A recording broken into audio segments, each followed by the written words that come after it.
Thank you for coming to our fourth panel, and thank you especially to those who have been here already for all the 4 panels.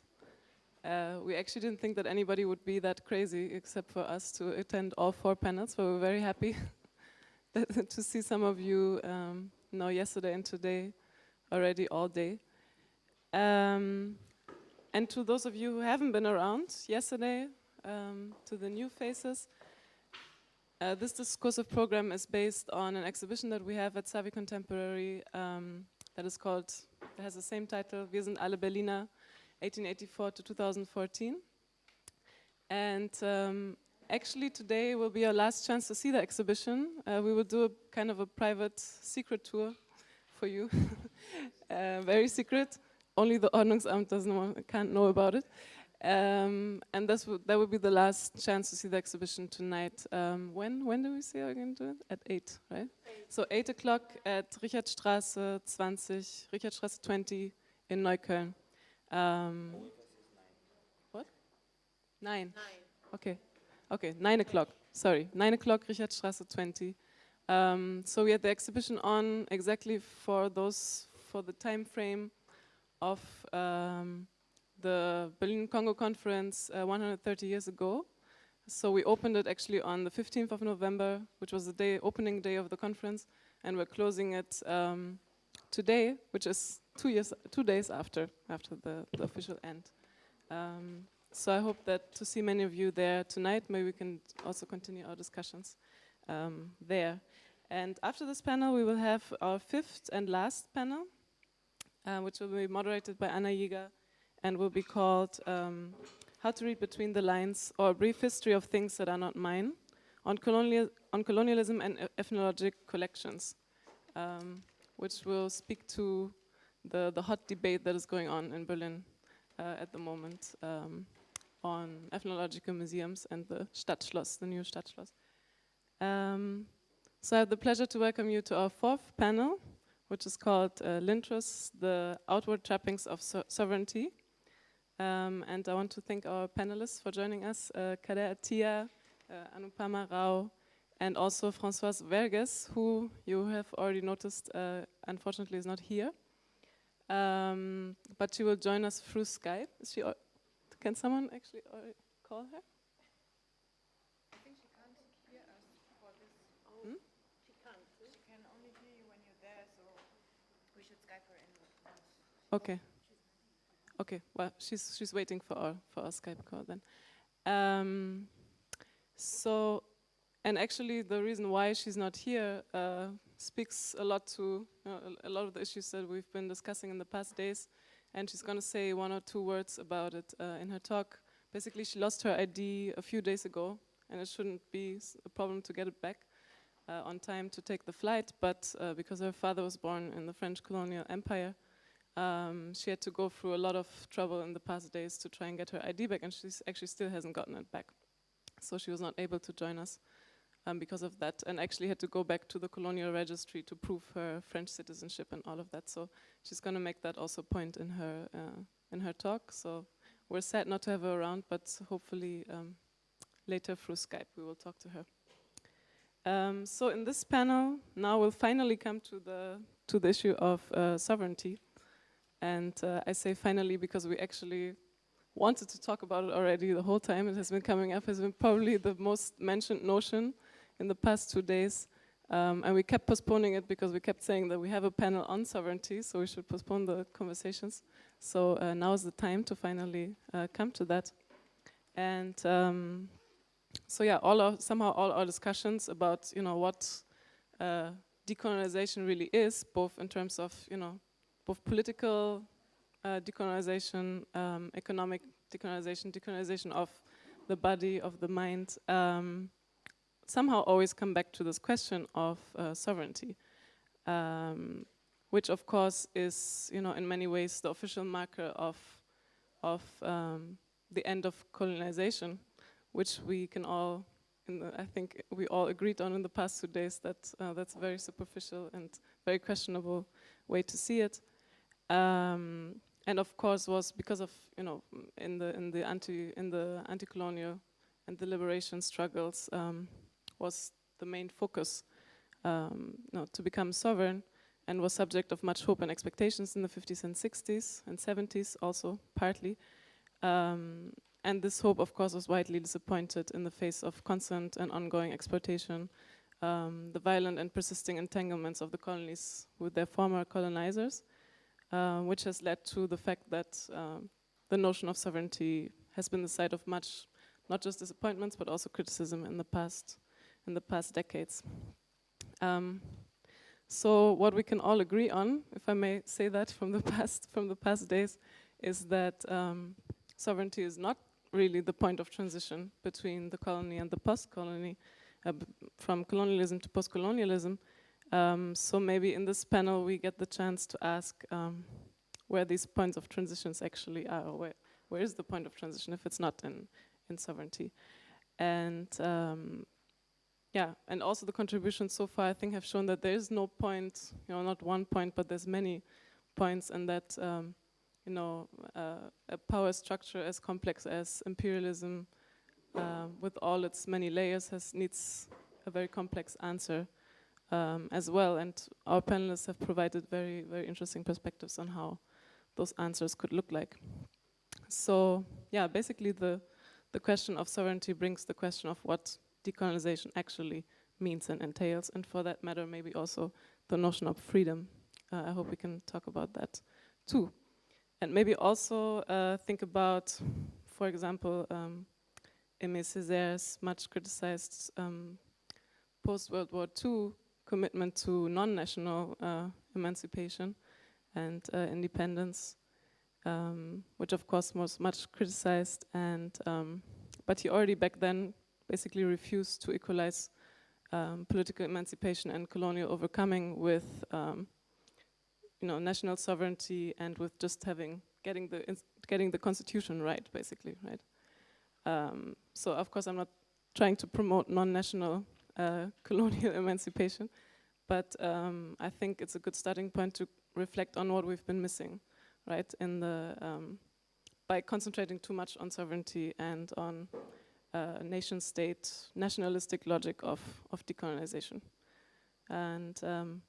and of course, as always in our panels, we also want to ask in how far reflecting on that can help us to move on and to maybe think about cultural, linguistic, artistic practices as sites where we can rethink the notion of decolonization and maybe find a new language to talk about it. And Nana actually gave a very beautiful example this morning when she talked about Ahmed Sura's work. So I hope we can talk about that a bit more. So thank you for joining us, and I have the pleasure to introduce our first panelist, Anupama Rao, who's currently residing in Berlin. She is the author of The Caste Question. She has also written extensively on themes of violence, humanitarianism, and on non-Western histories of gender and sexuality. She's currently working on a book on the political thought of B.R. Ambedkar, tentatively entitled Ambedkar in His Time and Ours, and on Dalit Bombay, which explores the relationship between caste, political culture, and everyday life in colonial and post-colonial Bombay. Rao is co-convener of a project supported by the Mellon Foundation and the International Institute for Asian Studies in Leiden, investigating Asian specialities. She's also the senior editor of the Journal Comparative Studies in South Asia, Africa, and the Middle East. She was a fellow in residence at the National Humanities Center from 2008 to 2009, and a fellow of the Center for Advanced Study in the Behavioral Sciences at Stanford in 2010 and 2011. She's currently a fellow at Rework at Humboldt University, Berlin, and she's going to talk about colonial torture today, she told me just now. So welcome, Anu.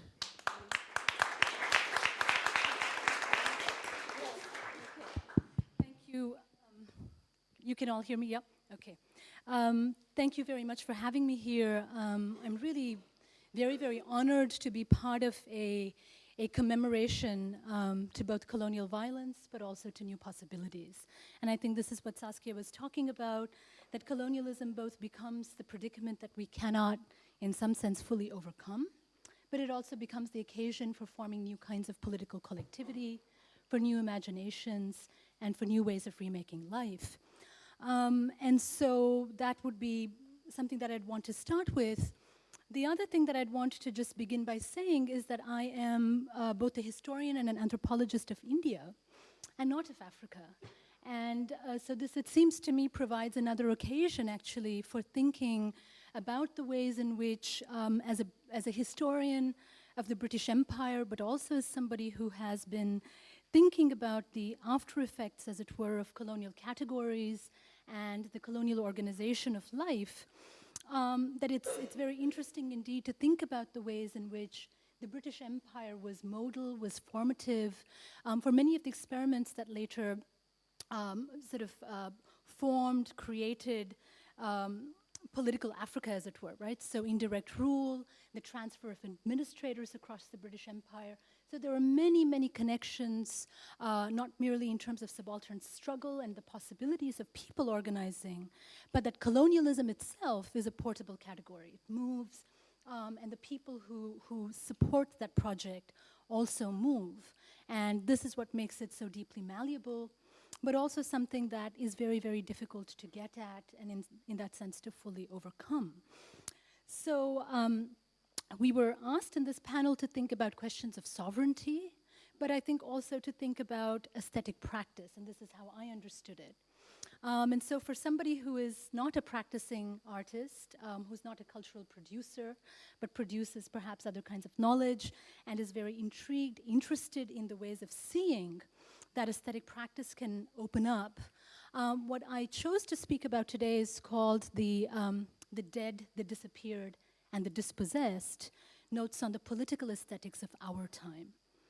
So let me begin, and I'll toggle between seeing and not seeing you, because I'm in that weird age where, I can't read if I see you, and if I see you, I can't read. Okay. So, can colonial violence be seen? This is an especially urgent question, given our current moment. On the one hand, we have new forms of control, surveillance, and historic violence. On the other, it seems to me, we have an exhaustion with the colonial question. Much of that is an effect of the predatory political formations that have come to characterize what we understand to be the post-colony in many parts of the world.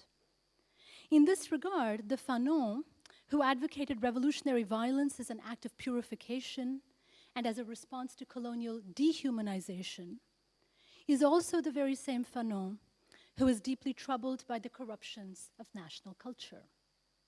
Indeed, for him, as for many others, the interwar imaginations of shared sovereignty, and I'm thinking about African Federation, modes of thinking about British India as both Muslim and Hindu, right? Two-nation theories, and the many, many political projects that actually anti-colonial thinkers and theorists were able to imagine in the interwar especially, right? So the ways in which those interwar imaginations of shared sovereignty appear now as a moment of wakeful dreaming are the things we once saw and have come to see over and over again as critical representational practice, cinema, installation, art, and painting, are they now depleted of critical energy? What new visions, artifacts would allow us to envision the vast and complex set of violent abstractions that rule our lives now? And I'm coming from the United States, where the world of the drone, the disembodied eye, Ferguson, and so on and so forth are repoliticizing, but also depoliticizing Black bodies and the political possibilities that they stand for. This panel asks us to think about the crisis of historical recognition as also a crisis of representation. So we are documenting then an archive of absence, of things lost, of ways we have failed to see, as much as we are engaged in practices of enframing. This double bind of aesthetic practice, more generally, of presenting and representing, making us think, see anew, something that Kader actually does, and I maybe talk about, but he does it, invites us to think about how we repurpose old for new, how we might think about historical repair, redress, remediation, how we might begin to think about aesthetic practice as a kind of performativity that brings objects into being through acts of conjuring. So what then is it that we cannot see? How do we attend to the dark spaces, the spaces of rendition, of illegibility, remaindered worlds, and detritus life? Hannah Arendt's Origins of Totalitarianism is one of the few texts that connected the Holocaust in Europe with colonial violence. Arendt did so by arguing three things. She argued that colonizers were the first to essentialize racial identity and to render it a form of political and civic disability, and that they thereby laid the conceptual groundwork for all modern racism.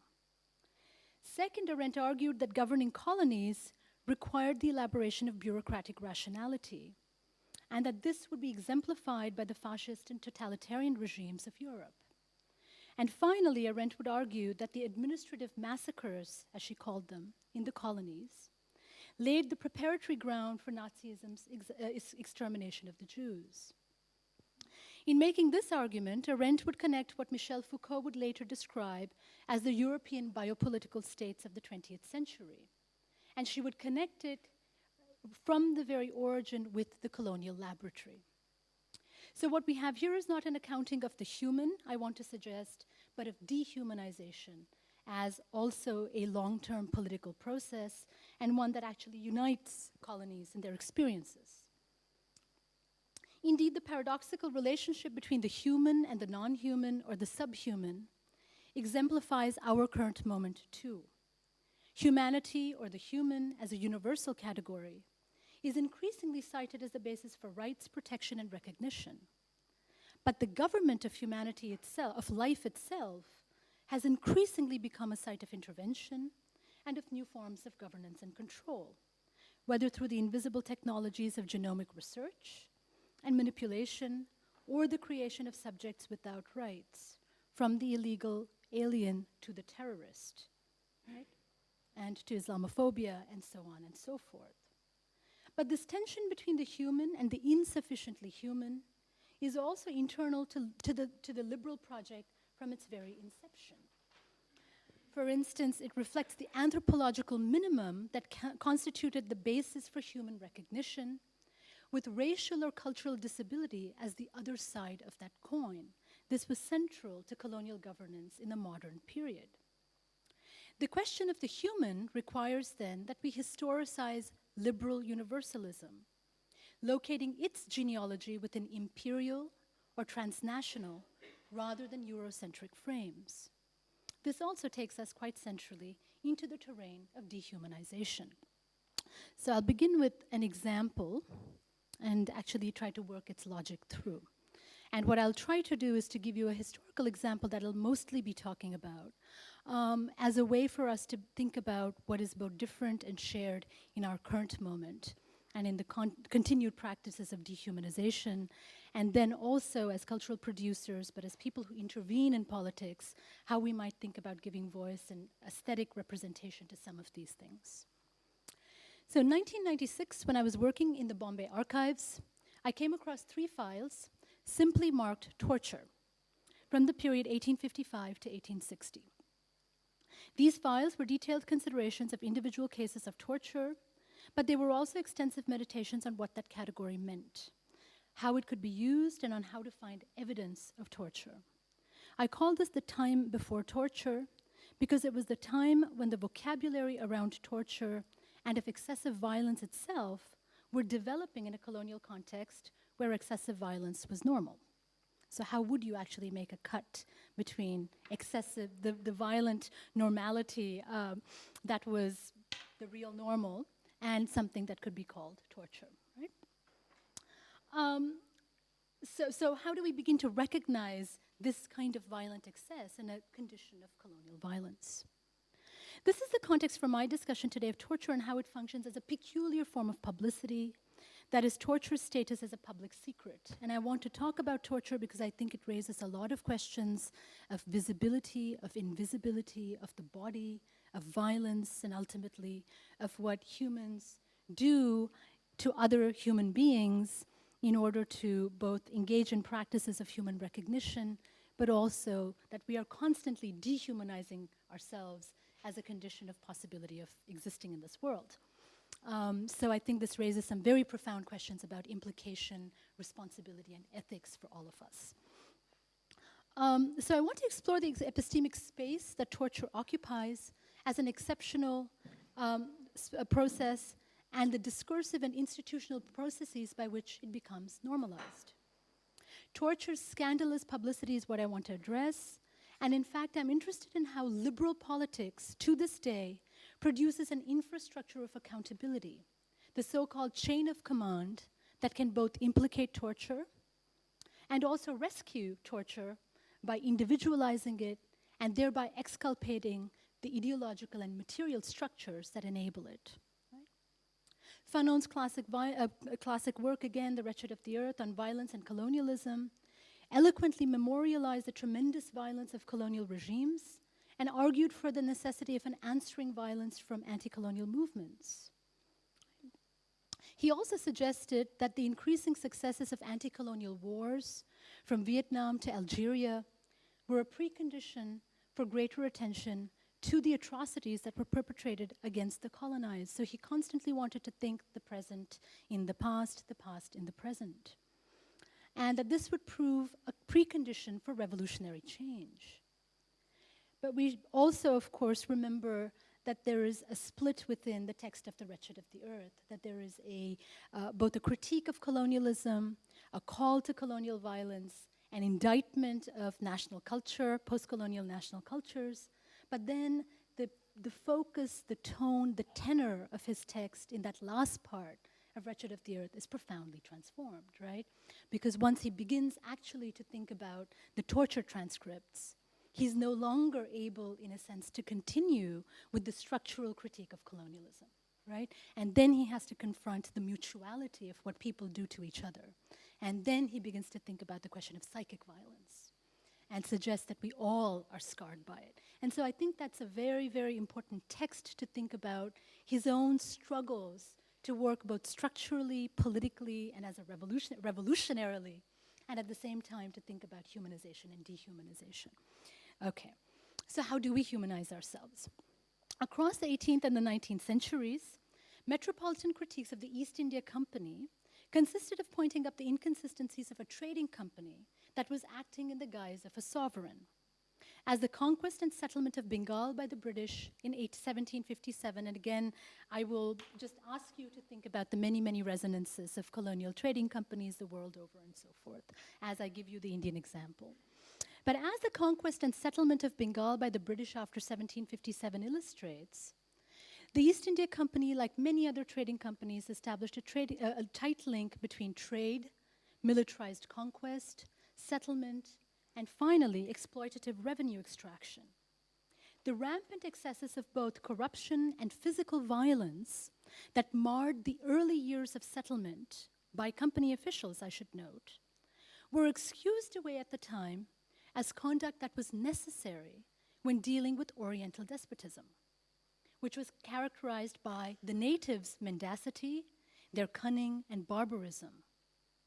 The trial of Warren Hastings, the first colonial general of Bengal, the first expose of colonial culpability, the fact that he had engaged in private trade, had gathered large sums of money for himself, had been deeply implicated in colonial violence, right, was a moment which began to stage divergent understandings of the responsibilities that empire entailed. Edmund Burke, on the one hand, spoke of the horrors of merchant entrepreneurs run amok, and he indicted Warren Hastings, again individualizing him, on charges of corruption, fraud, bribery, and extortion, amongst other things. If during the late 18th century, a spectacular trial staged in the House of Commons had provided the occasion for articulating different and competing visions of colonization by scapegoating one man for the profligacy of all company servants, a mere 60 years later, these fissures were less visible in official discourse. So, colonialism, I'm just suggesting, constantly remakes itself, right? It is one of the most modern forms of rule, and especially in the colonial laboratory, it saw itself as bringing the most modern technologies of rule, as you all know. So 60 years later, differences between the natives, racial, religious, and cultural, began to distinguish the colonial administrator from the native, and now it was the native's brutality and cruelty that was in question. I want to turn very briefly to the publication of a remarkable report, the 2-volume Report of the Commissioners for the Investigation of the Alleged Cases of Torture in the Madras Presidency in 1855. This was produced almost 150 years ago, and the report, produced by the colonial government, is an expose of official abuse, but one that distinguishes the abuse committed by natives from the violence inflicted by the upright morality of their British superiors. Though one cannot draw exact parallels with the recent scandals over torture, the denial of habeas corpus, and everything else that has followed with the recolonization of vast spaces of West Asia today, there are rather startling resemblances with how racial arguments about despotic violence and natives' capacity for bearing pain were used to justify the brutality of colonial aggressors. Continue? Yes. Okay. Okay. No, it was getting a little heavy. Yeah. Okay. So I was really suggesting that, these reports that are produced, indictments of colonial torture, bear these remarkable resemblances to what's happening now, including the structures of plausible deniability, but also of culpability and how it gets discovered. Right? So in addition, there are the ways in which torture is rendered scandalous and aberrant, even when there was evidence to suggest that it was both routine and organized. And finally, there's the question of what torture meant at all, as I've suggested, in a condition of colonial violence. So the 1855 report marked the culmination of an internal paper trail that began with inquiries regarding the abuse of police and revenue officials. Though torture was labeled as a set of native practices occurring without the knowledge or consent of European officials, the investigation that led up to this 1855 report was fueled by complaints of an unbearable revenue demand by colonial officials, which was itself produced by the company's early military misadventures in Bengal and Madras. And the hyper-exploitation of the peasantry was meant to pay for these military conquests. In his comments on the real history of British rule in India, and in his comments on the Mutiny of 1857, Karl Marx was led to consider the investigation of the tortures in India. He noticed in the Daily Tribune, the New York Daily Tribune, in 1857, that the universal existence of torture as a financial institution of British India is thus officially admitted. But the admission is made in such a manner as to shield the British government itself. In fact, the conclusion arrived at by this torture report is that the practice of torture is entirely the fault of lower Hindu officials, while the European servants of the government had always, however unsuccessfully, done their best to prevent it. So what begins to happen is that the company state outsources to native authorities the responsibility for mediating between the native population and the company, for providing necessary political knowledge and cultural knowledge to the colonizers, and to help to ease the transition from pre-colonial to company rule for the colonized. This kind of indirect rule coming to Africa would be a constant feature of African regimes. The idea that it was native officials, indigenous government, and the natives' own proclivity to rule each other through barbarism, violence, excessive force, brutality, that was the problem, and not the situation of colonial governance that had actually enabled, reproduced, and reified native governance itself, right? So how was this accomplished, and what were the mechanisms through which plausible deniability could take shape? Colonial torture stood at a crossroads, much like the crossroads we are in now legally the world over. And I do think that the denial of habeas corpus, the outsourcing of violence today, the new moments of war on terror and so forth, and the American empire and its kind of reconstitution today is at a similar legal crossroads like colonial torture was. That moment was marked by official unease with the nature of the truth that torture produced, which came into conflict with racial conceptions of natives' tolerance for inflicting and their capacity for bearing excessive pain on the one hand, but also because colonial regimes, modern colonial regimes, were not supposed to behave like this. So what we have happening with the discovery of colonial torture is a kind of internal problem for colonial governance itself. And I think we have to be alert to these moments of internal doublespeak, but also that there is internal inconsistency to colonialism, that apparatuses of state constantly speak against each other, colonial officials indict each other, there's a lot of politics within the colonial regime, and so part of this is also breaking down the kind of unified force field that we think colonialism is.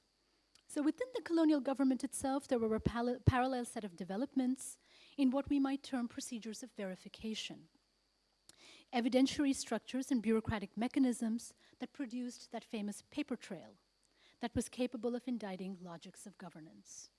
For instance, the emergence of forensic medicine, as well as a hierarchy of command within the police, as well as the judiciary, produced forms of regulation and a kind of bureaucratic morality that could individuate wrongdoers without necessarily implicating structural violence.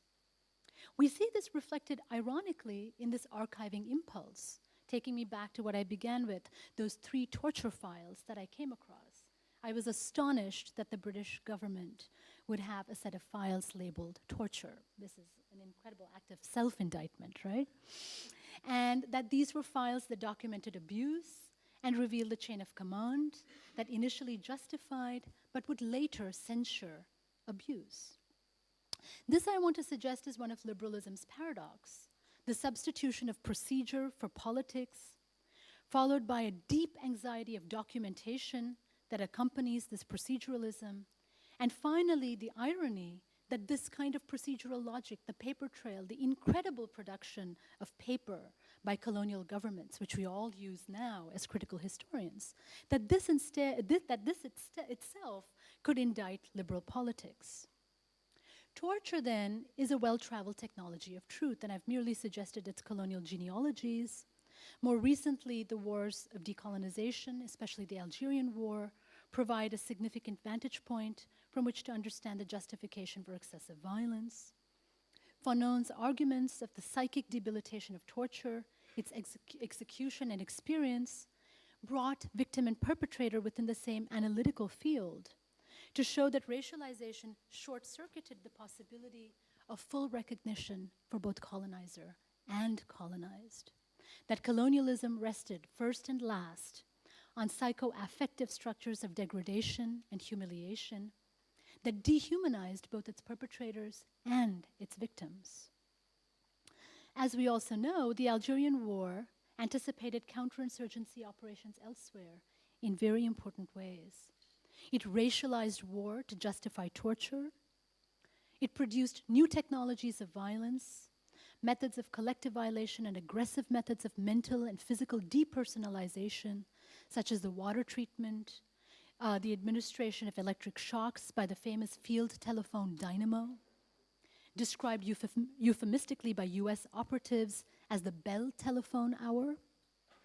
And finally, in making torture a recognized practice of state by training interrogators, legitimating police torture, and by holding laws governing habeas corpus, due process, and fair trial in abeyance. The discourses of exception, a revolutionary war fought by Maoist-inspired guerrillas engaged in acts of subterfuge and collective militancy, would serve to legitimate the exceptional methods adopted to fight this undeclared war.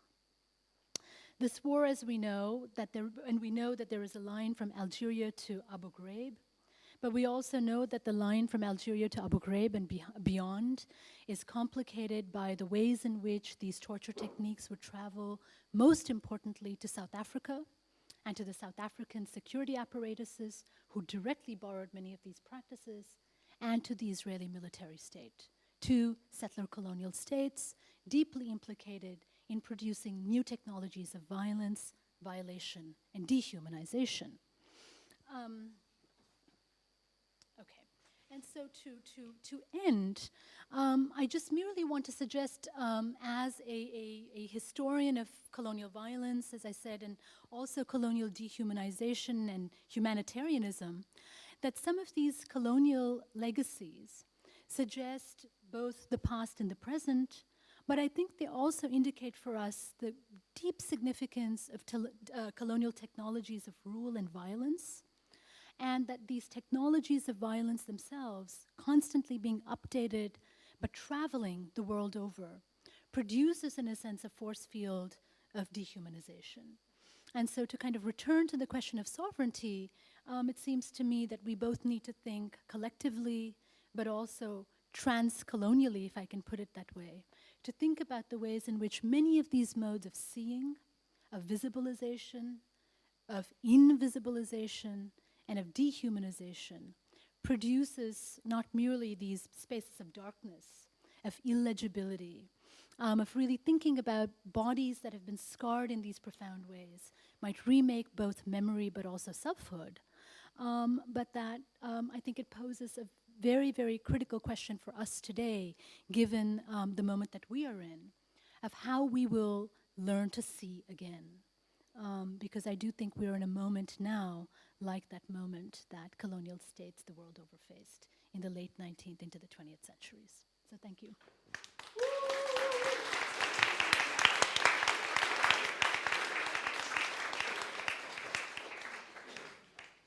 Thank you very much, Anu, for your brilliant paper and for raising a lot of very important points. I want to take the privilege to ask the first question. If you make such a, direct and important link between, historicizing liberal universalism and linking it to the project of dehumanization, I was wondering where the space is actually for your question of how can we humanize ourselves, right? So. Not to be humanist, not to be pessimistic, but if there's such a direct link, and if we live in the, so much in the aftermath of this, and if it's so entangled with, with the present, where's the space for asking, or how can we humanize ourselves, and what does it have to do with visibility? Maybe you can talk about that. No, thank you for that. Do you want to collect a few questions if there's shortage of time, or how do you want to? Okay, I could respond, sure. Just as a kind of opening salvo, Gramsci always talks about the pessimism of the intellect and the optimism of the will. And as a critical historian, mine is to deeply unsettle you and give you a sense that, that there is no way out, that the task of critique is very, very difficult indeed. But having said that, it seems to me that it is, we have a very, very long-standing history of precisely counter efforts at producing new kinds of universality, if I can put it that way. So, liberal universalism truly does see itself as universal. It's predicated on the notion of, individual autonomy, of individual rights, that these are in some sense, kind of universal truths, right? And that if you can't realize them in your particular location, at your particular point in time, the fault, in a sense, rests with you, right? So it becomes that kind of, and the counter-universals, it seems to me, are, and I can just merely talk about or name some people in this period who are engaging in those kinds of acts. They are also, it seems to me, constantly comparing across different modes of embodiment or disembodiment and dehumanization. We could think about people like Du Bois, and we could think about Du Bois and the person that I work on, B.R. Ambedkar, who is himself a Dalit and untouchable, who writes in the interwar period, studies at Columbia University where I teach, but also at the LSE. But Du Bois and Ambedkar, in a sense, are like, they're both, one could say, sort of Fanonian before their time, or their inaugural, however you would like to think about it. But they're constantly thinking about the ways in which race and caste connect, and the ways in which, dehumanization actually produces an option for thinking new kinds of universality. Another moment would be to think about Khilafat. The Khilafat movement produces Islamic universality. This is incredibly important for all of us in the post-colonial world, because Khilafat and the Khilafat fighters would then go on to Russia. They would go to Tashkent. And many of them, I will call them Muslim Marxists, are the ones who are the most radical, for instance, in the creation of the Indian Communist Party. So we also have a kind of history of what I would call Islamic universality and Islamic universalism, and the way that it comes together with Marxism in the interwar period, and the way that a kind of rejuvenated Marxism, in addition to negritude, etc., actually becomes a colonial product, right? Eastern Marxism, as it used to be called. So it seems to me that we have many ways to think about a new universality, the new man, and it is always men, I'm sorry to say, but these are political utopias, right, that are produced in that time. So it seems to me that, that battle is not all lost. And that battle also lives in other ways of making meaning, but it's also, it's suggesting for us, I was talking about the colonial archive, but there are other ways of thinking about, voice and expression, and here again, political aesthetics, forms of the repurposing of old forms, marsiya, for instance, which is again an Islamic form that we are all, as part of the colonial world of South Asia, of Africa, the Middle East, we also live in an Islamic regime. There are words, there are modes of being, notions of exile, notions of loss, and so forth, that I think structure many of these spaces. So thinking about those counter-universals are, I think, also equally available to us.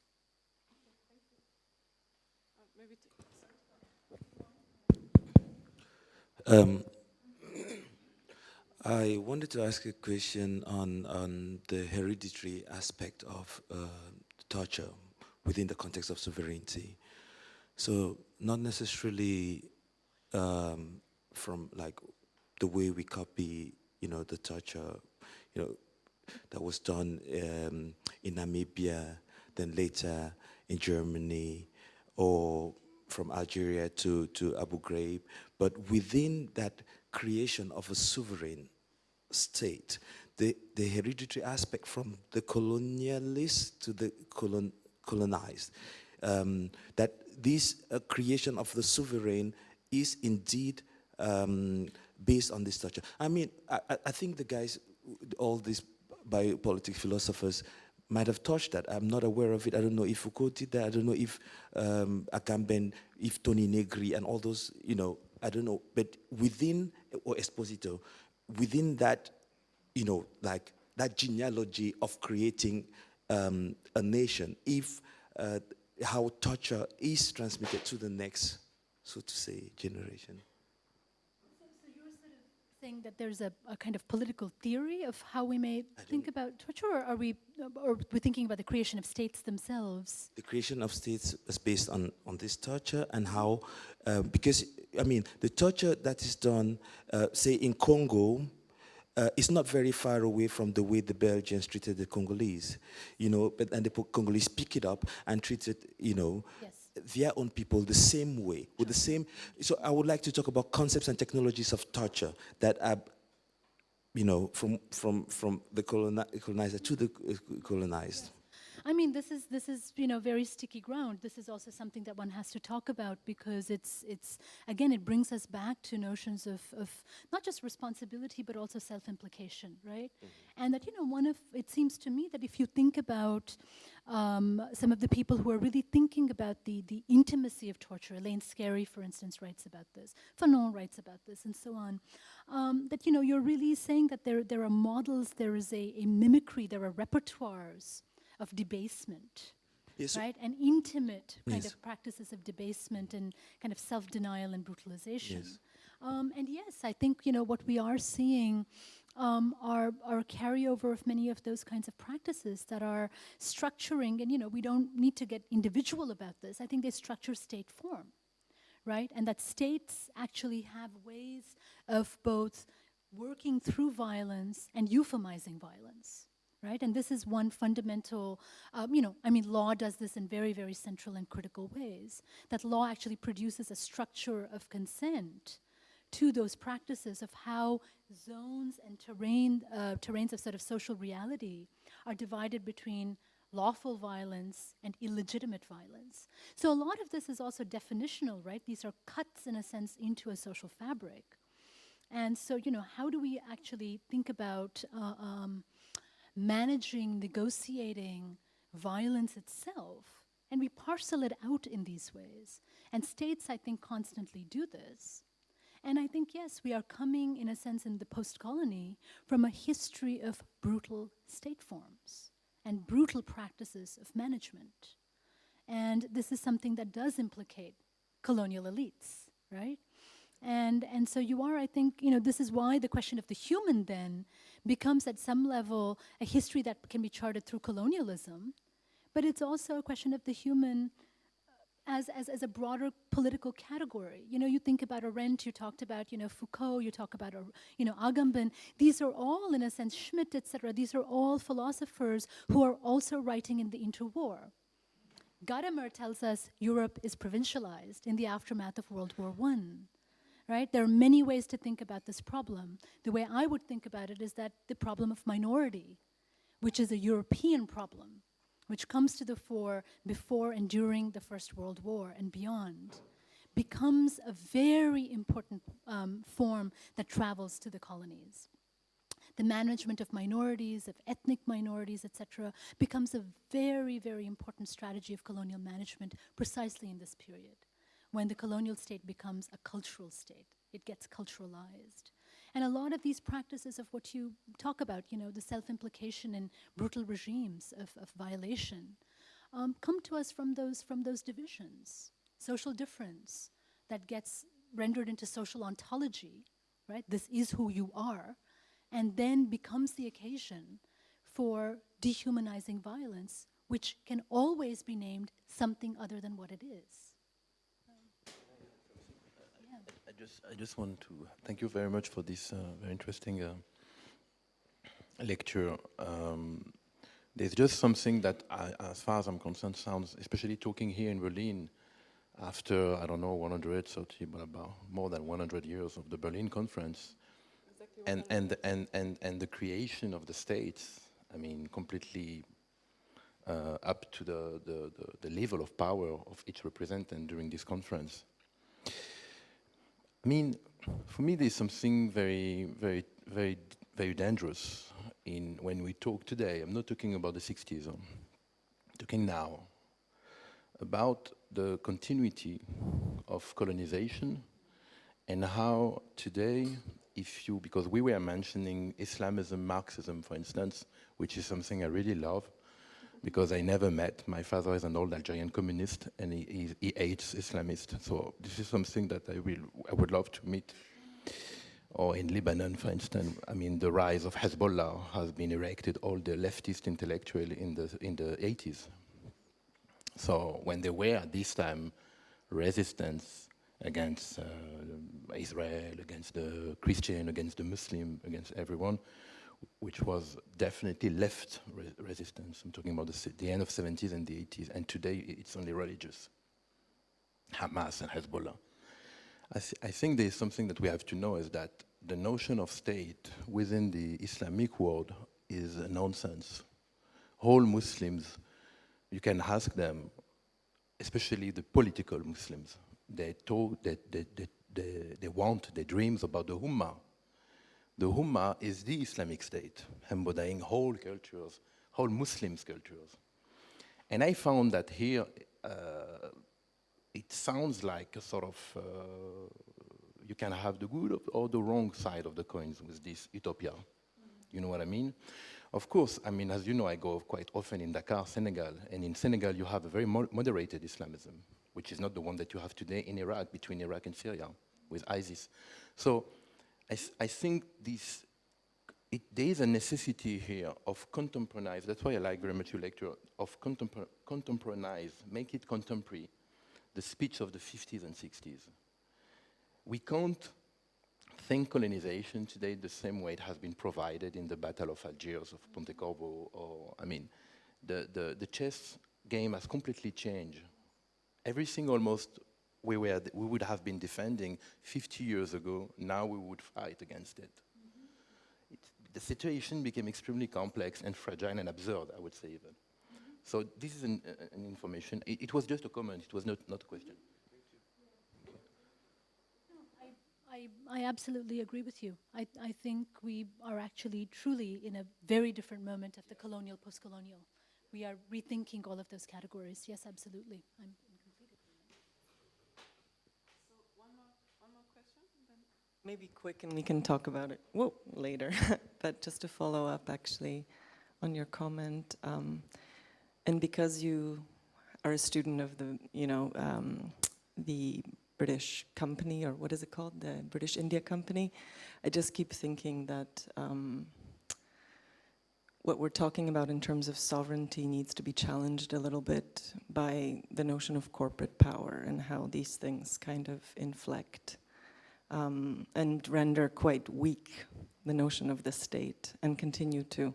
So I wonder if you can maybe comment a little bit about that, or maybe later. It just seems like that's something that is driving the dynamics we're talking about, but it's often phrased in terms of states. I think this is also connected. Thank you for that question.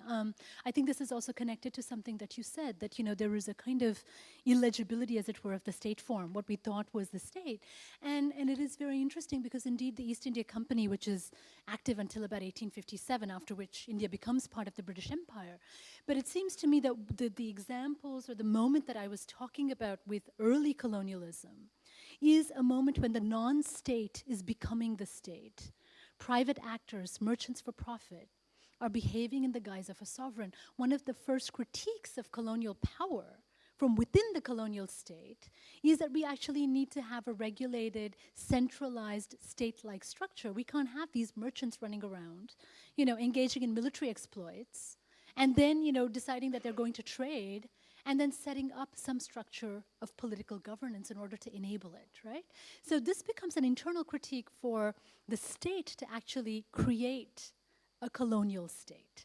And so it's very nice, the question that you asked, that, we were actually in a moment where the non-state becomes state, and the relationship between private actors and something that we can call the state is completely fuzzy, and it's still being worked out.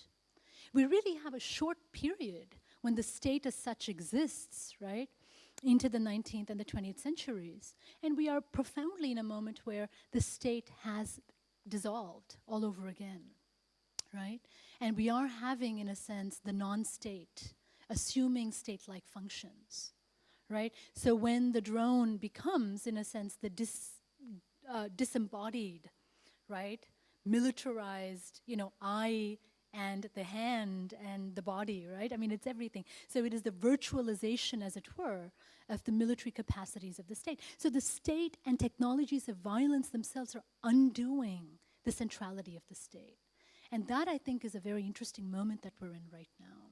So you can see that with what you say, that, corporations, private actors, Bechtel, I mean, so who actually, leads the occupation of Iraq?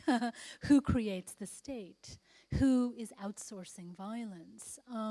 And we are in a moment of the non-state. And I think this has something to do also with the failure of those political ideologies, right? And that it is asking for us for a new kind of critique.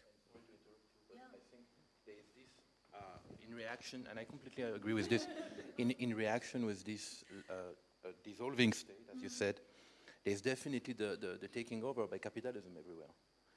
If you take France as an example, I mean, the state do not exist anymore. What we have called the provident state, the state which was taking care of the poor people, and which is happening here too. I think that I remember very well this strategy of the chaos by Naomi Klein, if I'm not wrong, and the way that almost at the beginning of the Gulf War, 50 American billionaires were in Baghdad to negotiate the new raw material deals. So I think this is very important also to illustrate and to mention that the states have completely given up the fight in front of capitalism. Okay, thank you very much, Anu.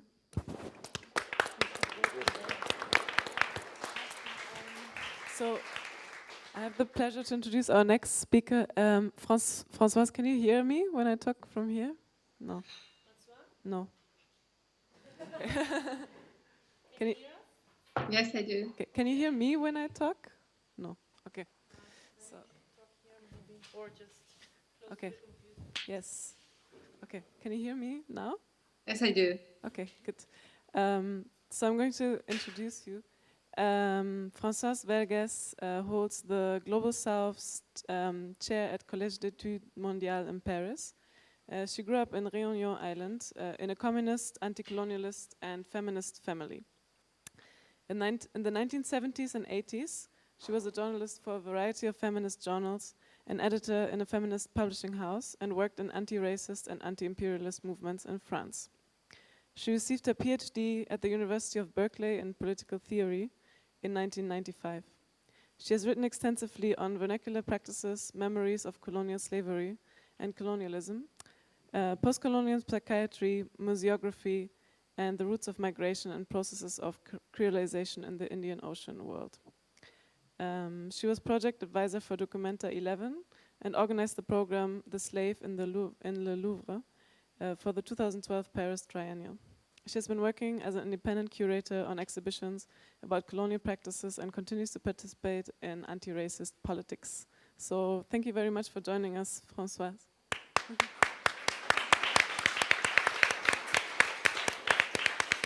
Well, we can hear you very well. Thank you, So. and thank you to the organizer. Do you hear me? Yes, we hear you very well. Fine. Okay. Hello. And for putting together a great program and to do everything so I could talk to you. My really deepest apology for not being with you today in Berlin, and my deepest apology to speak to you through that screen. And I could not hear the previous, and I had difficulty, I didn't get everything that was said in the discussion, so that I miss a lot. So a lot of what I say might be, you have, will perhaps not be really in the tone. I'm really sorry. First, when you apologize, you have to explain why you were late or why you did not come. And so I will do it and explain to you why I'm not with you in Berlin today. I lost my ID. And my passport, in the meantime, was in a consulate waiting for a visa and not coming back. And when I had to renew my ID, it became a little difficult, and it's related with the French colonial amnesia. My father was born in what was called then Aubenas-Châtenay, which is a city, which was a city in what was then the Kingdom of Siam in French Indochina. It's today in a city in Thailand, is northeast of Thailand. And his mother was Vietnamese, so a native with no citizenship, no rights in Vietnam. And his father was from Réunion Island, so colonized, even though a citizen from France. Anyway, all this to explain that when I asked for my ID, I had to prove that my father was French. And to prove that, I had to call, to send a paper to some kind of colonial registers. So they will send me another paper to tell me, because the birth certificate was not enough, I had to prove that my father was French. Anyway, the paper took a long time to arrive, has not yet arrived in fact, and I got my passport back from the consulate yesterday, but it was a little too late to reschedule of my flight. And they very kindly, Saskia kindly offered to pay for a new ticket, but I thought that was enough with that. They did not have to bear the burden of paying a new ticket. So this is why I'm not in Berlin with you. And the incident is really interesting insofar that it's related to French colonial amnesia and to a certain extent related to the subject that you have been discussing for the last 2 days. And much has been said about the French resistance, the French political and cultural elite and French society even to confront its colonial past, even though a lot has been written, discussed and exhibited in recent years. But this, I think, it's a problem that is a European problem and not a French problem. And I want in this presentation to reflect on this question of the decolonization of Europe and to how this can contribute to the resistance to neo-colonial mentality, which is the subject of the panel. When I read the presentation, how it is important to decolonize Europe to contribute, to the struggle for mental decolonization. So as you know, was said in the presentation, I did not grow up in France, and this gave me a totally different cartography of the world. When you grow up in the Indian Ocean, the world, I mean, Europe is really far in the periphery, and you live, you know, between Africa and Asia. It gives you totally different sense of what is around you and how the world is organized, and what is the north and what is the south and what is the east and the west. And you cannot at all believe in European cartography of the world. You cannot make it your own. I mean, I did not make it my own also because of the education I received at home, but it was enough to look around me to see I was not in a French, I mean, it was a French region, but nothing was French about it, except effectively the colonial and post-colonial regime. So this was very important for me. Another thing also that has been, since I've been back in Europe in the late 90s, and so being engaged in bringing back the memories of slavery and colonialism in the consciousness of Europe, in its own understanding of itself, how it has been created and fabricated, and it's still being, you know, living now. It was very important to notice both an incredible progress in the recent years, in the last, you know, 10, 15 years, and at the same time, a growing resistance to what really it would mean to confront that past. So, and what could explain that slowness of progress? So, or more the gap between what has been, you know, being done, and your program is an example of that. And at the same time, the growing strengths of xenophobic and racist political parties and movement in France. What explains the rise of Islamophobia in Europe, you know, and what should we do to decolonize Europe as part of the global movement for decolonizing knowledge and people. And I had to think about this because now I live in Europe, and I am surrounded, and either I leave Europe and I go back to, you know, wherever I want to live, or as if I am Europe, what do I do to contribute to the decolonization of Europe? What do I do to effectively struggle? Because I do think that quite often decolonization is raised as a question of, you know, what's happening for people over there in the former colonial place. Are they doing it well? Or are they not doing it badly? What should they be doing?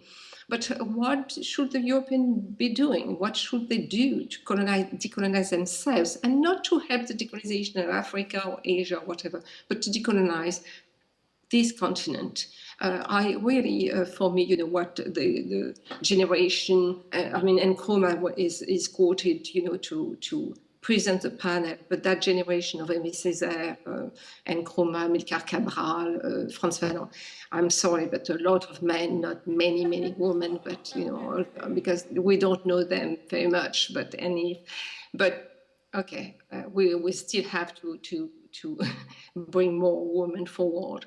So, but anyway, these things that they all for them, and César in Discourse on Colonialism is very clear about that, about, you know, what we could call the boomerang effect of colonialism, and that no country, no continent can colonize without being contaminated by the colonization.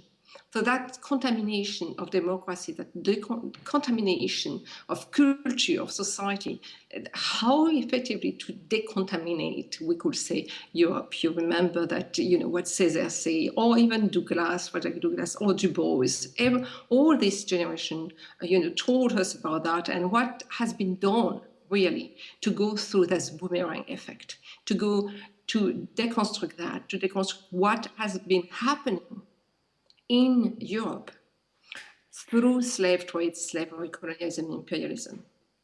Frantz Fanon wrote that decolonization is a historical process.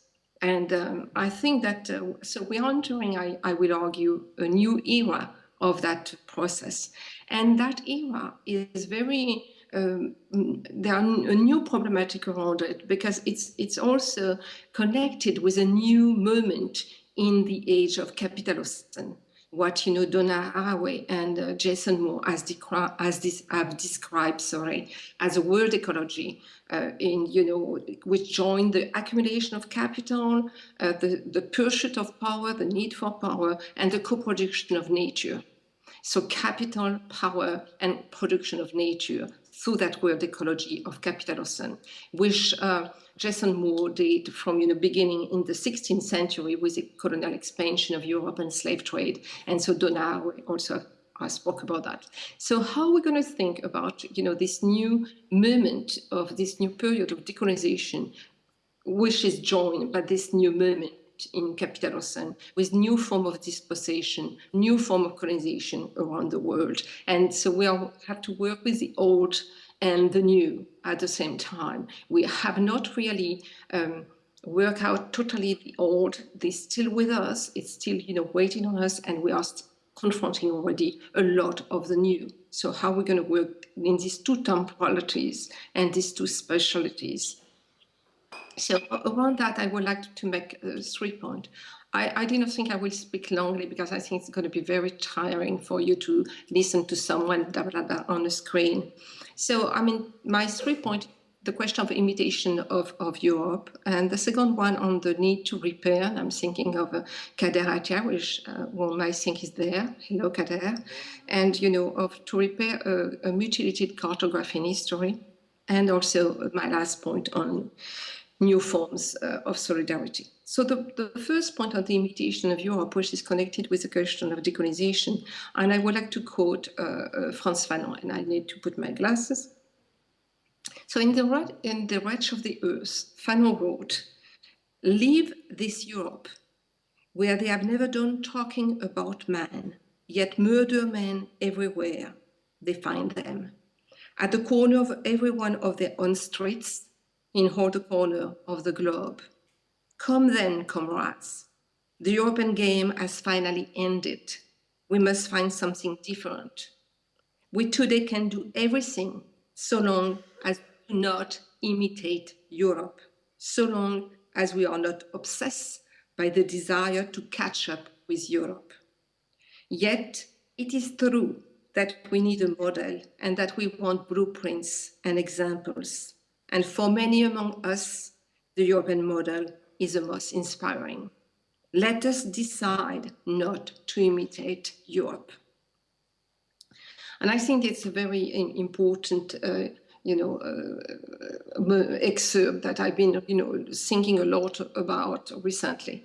And Fanon was quite aware of the attraction of and fascination for the European model. He wrote about it in his chapter on the national bourgeoisie in The Wretch of the Earth, and in many articles towards the African Revolution. He was not the only one. We can think also of Cabral, what Cabral said about that. But so the point was how much, how the strength of that model for, everyone around the world, and how since then writers and scholars and artists have explored the imitation of European sign of power and sovereignty everywhere, how everywhere sovereignty is established through the construction and the creation of different signs that are absolutely imitating Europe, and a lot of people are making fun about that, but, besides making fun about this imitation is very interesting to understand. And the desire for the new nation state everywhere to match the European economic and cultural power, and we could say Euro-American economic and cultural power. And the fascination for European power has not diminished, even though the attraction for its cultural forms and expression has been much more questioned, and we see it, today very much so, through the anti-Western expression. But yet, we have to think about the way in which, neoliberalism has imposed its model on the globe. And this is, and so at the same time, a certain form of anti-Occidentalism, and on the other side, the model, the neoliberal model is everywhere, and the European model also of the nation state, with its contempt for minorities, cultural and linguistic and religious pluralism, has also been adopted everywhere. And we are also being told today that the African continent is a new frontier for business and growth. That is, resources, that the exploitation of these resources will put African people out of poverty. And the expression, the vocabulary is very interesting because it's bringing again, the vocabulary of growth and catching up. So the model is still very much there, even though it's expressed differently that, Africa will get out of poverty thanks to this exploitation of these resources. So what is to be done, and where to find the model that Fanon was calling for? And let me quote again another part of this excerpt, And so Fanon say, still, in the let's not imitate Europe moment. Moreover, if we wish to reply to the expectation of the people of Europe, it's not good sending them back a reflection, even an ideal reflection of their society and their thought, with which from time to time they feel immeasurably sickened. So Fanon there is saying that Europeans, even though, are sickened by the thing they have been doing, and that is very important, to deconstruct, the image they have, to send them to push, to send, to hold to another mirror to Europe. So to decolonize Europe, Fanon suggests to deconstruct that mirror in which Europe is gazing at itself, a mirror that even the colonized have, held to Europe. And that's the second point I was thinking about, it's if we apply Fanon's suggestion of holding a mirror so that, something held and the ideal self is being, seen. If we apply that as the second moment of decolonization, because the first moment for me is the struggle against slavery and the creation of the Haitian Revolution and of the Haitian Republic in 1804. So the second decolonization is the moment of the 1960s. It will raise both of this remark, of deconstructing a certain idealization of Europe, but also deconstructing a certain, mirror of, the decolonization as a whole to itself. It was a question of emancipation without idealization. Is it possible to think about emancipation without idealizing something or someone? How is it, decolonization could be about the deconstruction of that idealized self, of the narcissistic construction of the self, whether it is the nation, the working class, the peasantry, or whomever, It called for an attention then of the fabrication of the one and the other, even in emancipatory theory, even during moment of emancipation. So decolonization will be an open process if it's, it's historical process, as Fanon say, but also a process of construction and deconstruction, It's a deconstruction also of a mutilated cartography and historical narrative for Europe. And this is my second point. So on the need to repair a mutilated cartography and history. A cartography of Europe, is emerging today, apparently in the media, along a north-south axis, which is very clearly expressed to the way in which Greece is being presented and treated by the so-called Troika, and its people presented as lazy and corrupted, against a north, which is, working and hardworking. And so racialized construction of the north-south in Europe itself. And along also east-west axis, in which, the former Eastern Europe would be now, there is a civilizing mission going on with them. They are, we are going to teach them, Western Europe going to teach them about, business and how to be, to have growth and performing. And also along an axis that separates again Europe from the rest of the world. But this cartography is not really new. Of this, Europe being in fact very small. What we call Europe is very small in terms of, what matters, what are the countries that count. It emerged in the 18th century.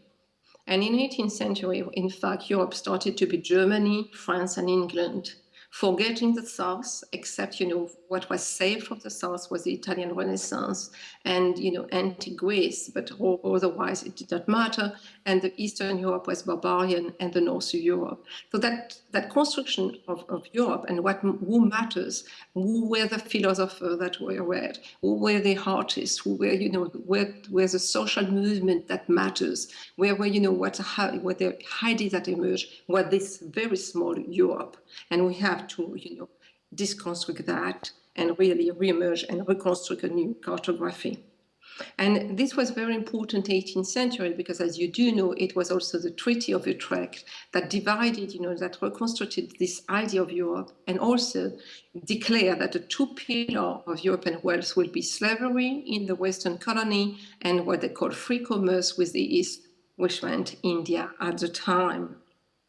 And it was also a moment when England and France became the most important slave traders and could accumulate wealth.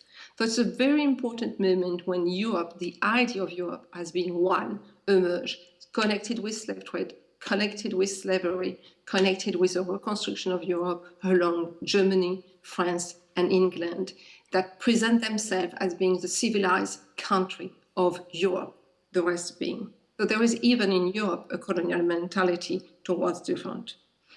And as soon, but that's one point about the cartography. The second one says, as soon as the European powers enter the slave trade, and beside England and France, there were many others, as you do know, they were no longer the country of the white men, white and free men, as they saw themselves and as they constructed themselves. But that fiction was absolutely necessary to establish a division between freedom and color and rights. And the invention of whiteness, the merging, was essential to the construction of capital and the creation of rights. Slave trade and slavery were the matrix of colonialism. Capital was built.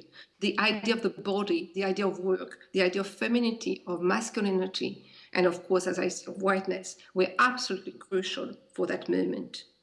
And the slave trade and slavery led also, to the first organization on a global scale, and that was very important even to this day, to the way the workforce is organized on the global scale. So slave trade and slavery were the first organization on a global scale of a mobile, racialized, and sexualized workforce. And it's far, we are far from, having fully understood the weight of slave trade and slavery on the world we live in. And very often when we talk about colonialism, we forget that 4 centuries before of, that the colonial slavery and how it shaped the way in which the world, what followed was, already there. The way the code of slavery preceded the code of the indigena, the way in which the body and the workforce were thought, and what was the other, the native, and the female and male body, racialized body. So this cartography must be really deconstructed. So we have to decolonize Europe and decolonize and further the decolonization of knowledge and the world. And currently, the nation state and neoliberal economy are cooperating to impose a new cartography that divides the world between those who matter and those who do not matter.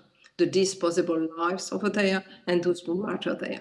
They are making life precarious through new method of control and new form of dispossession.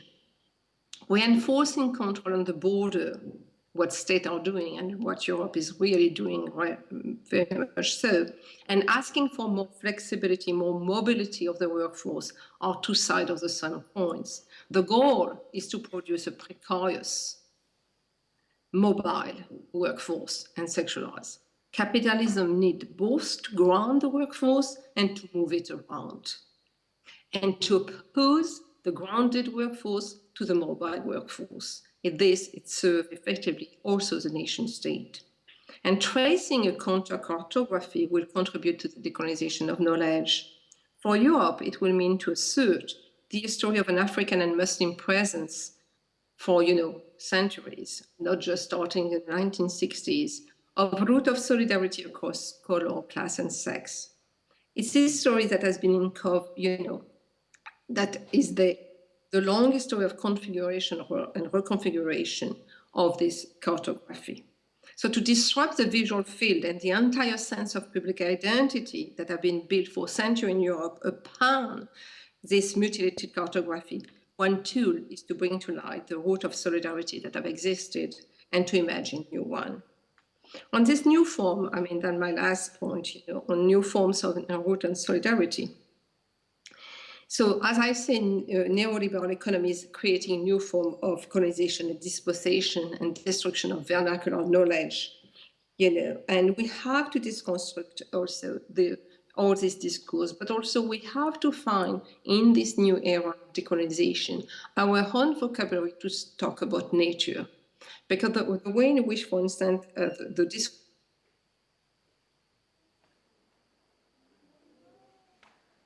of this year, there will the world in Paris to discuss what should be done. And so we will see really, we are seeing emerging a new, what we call green capitalism. And this at the end of this year would be very important to see how this is being configured and who's going to get nature and who's going to be excluded from nature.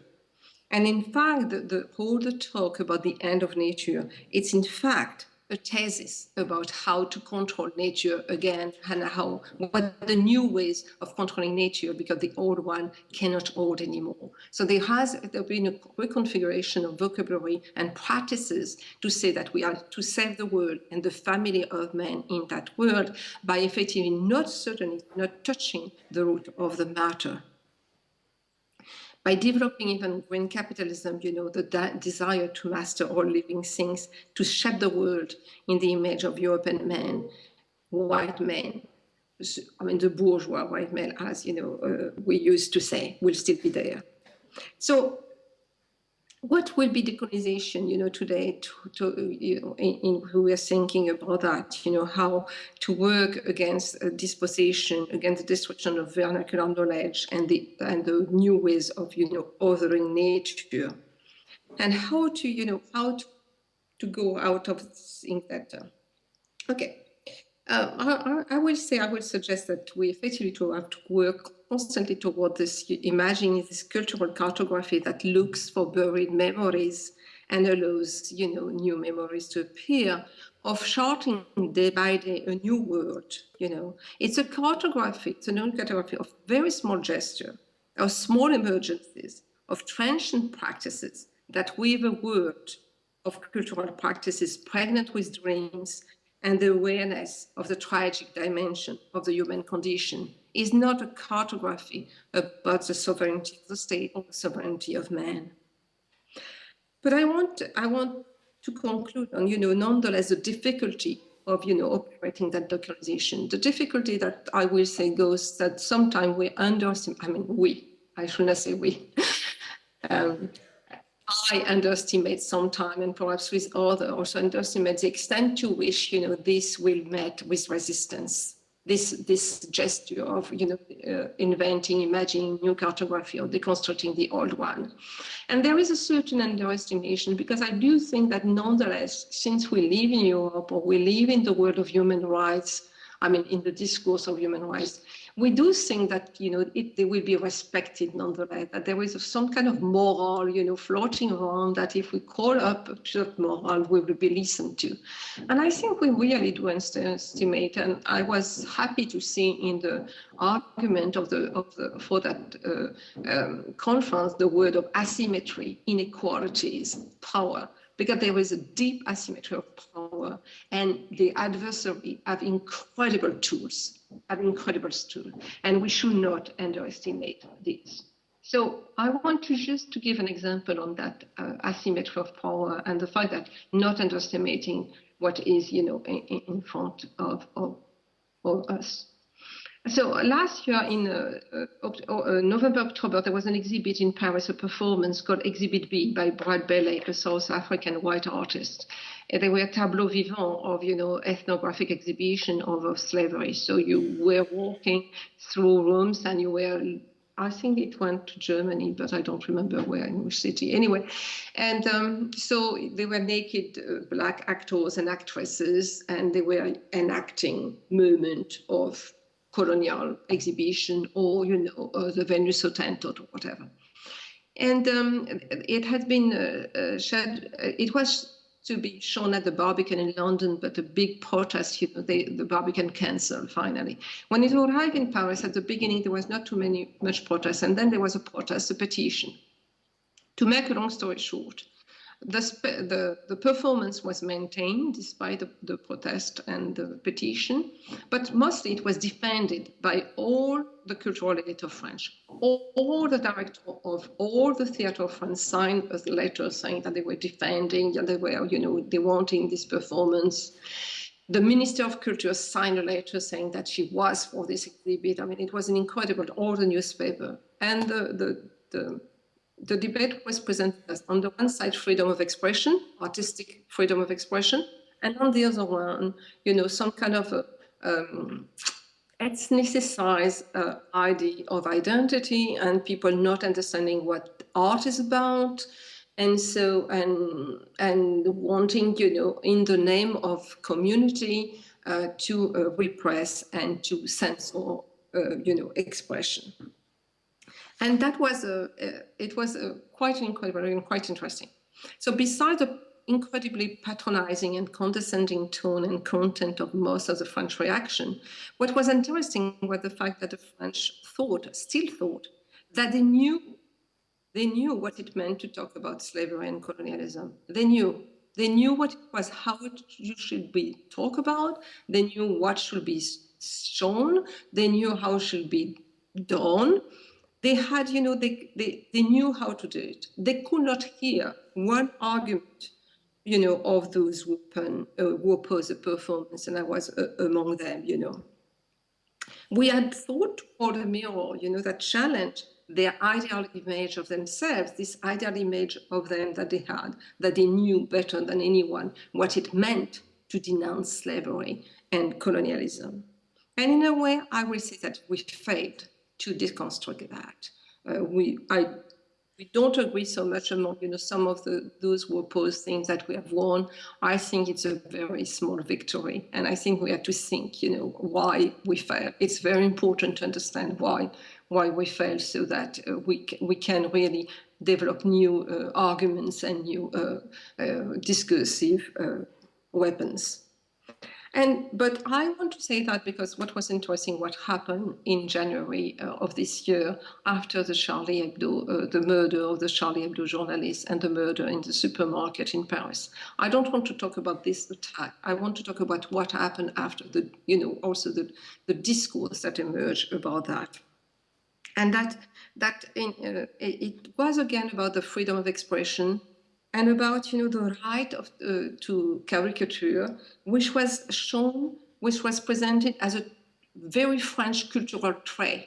This was very French, to caricature. It was, to be French, to really have French identity, was to be able to caricature and understand caricature.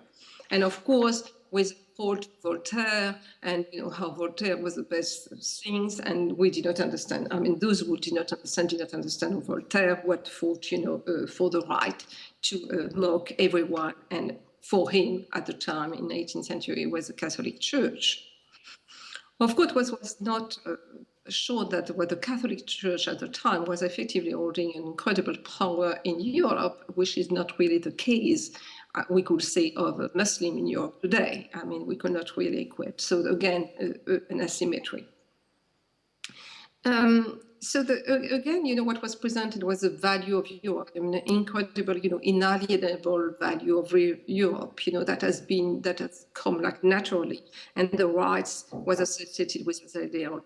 And so the expression of freedom, the principle of freedom became the most important, became really pushed forward. And of course, freedom freedom and not equality, freedom without equality. That was important. Whether with the Exhibit B or with a new discourse around Charlie Hebdo, which was an opportunity to put all the debate of the controversy around Exhibit B under the table forever, because we could, that was I think, a very important moment. It's a very important moment because it shows that the decolonization, what you have raised for that panel of how to confront neocolonial mentality.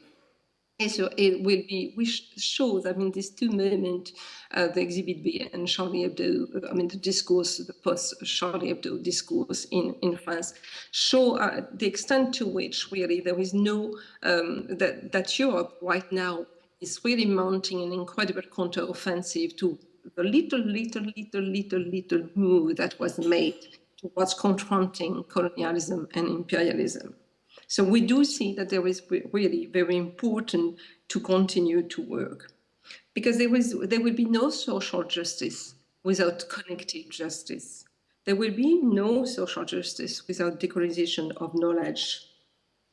But resisting neocolonial mentality requires that we question also our own cartography, our own mental construction. And for those of us living in Europe, it means effectively to reconnect, to trace new route of solidarity with those who are dispossessed and excluded, marginalized and exploited. Mental decolonization is a political act in the sense that it leads to new form of politics and to a constant questioning of our own prejudice, of looking also as experience of exile, migration and exploitation. Thank you.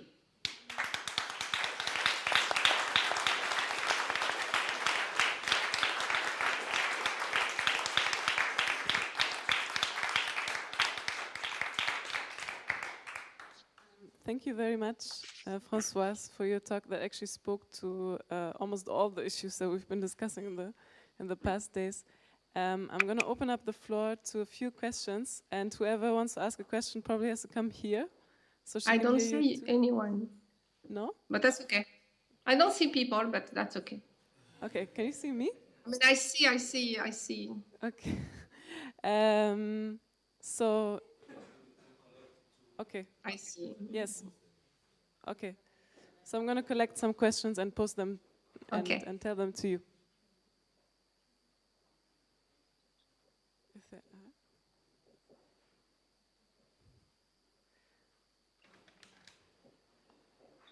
Are there any questions? No question.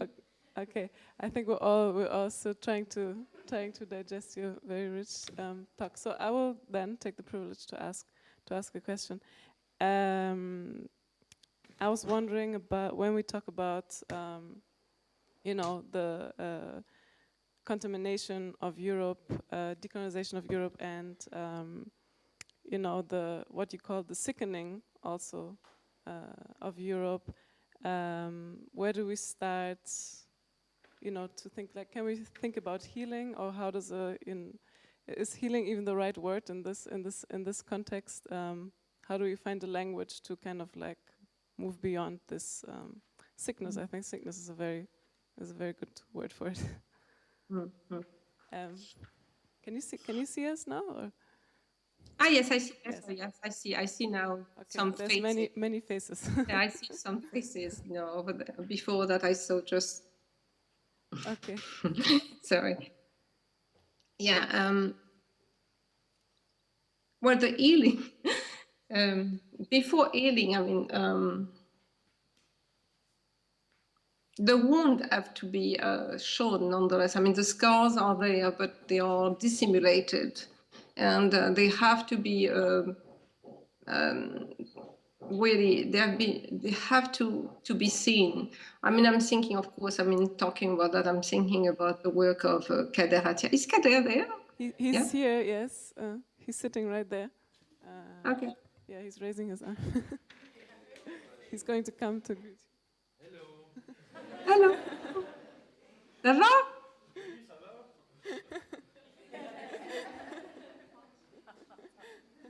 Yeah, so this question of showing, showing the wounds. I don't think that, I mean, the tendency, quite often, when I'm discussing in Europe, but not just, there is but what it's very, why are we constantly, what to do with this guilt and whatever? But I do think that, yes, it's painful, it will be painful, and it's going to be more and more painful, but there is no way around it. There is really no way around it. So the healing will I don't know, if we want to use that term, we'll have to go,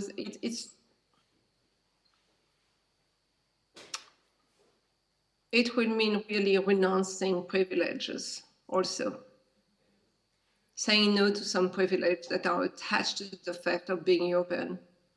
And not renouncing the sense that, you know, let's go to some kind of lost mountain and live, you know, wherever.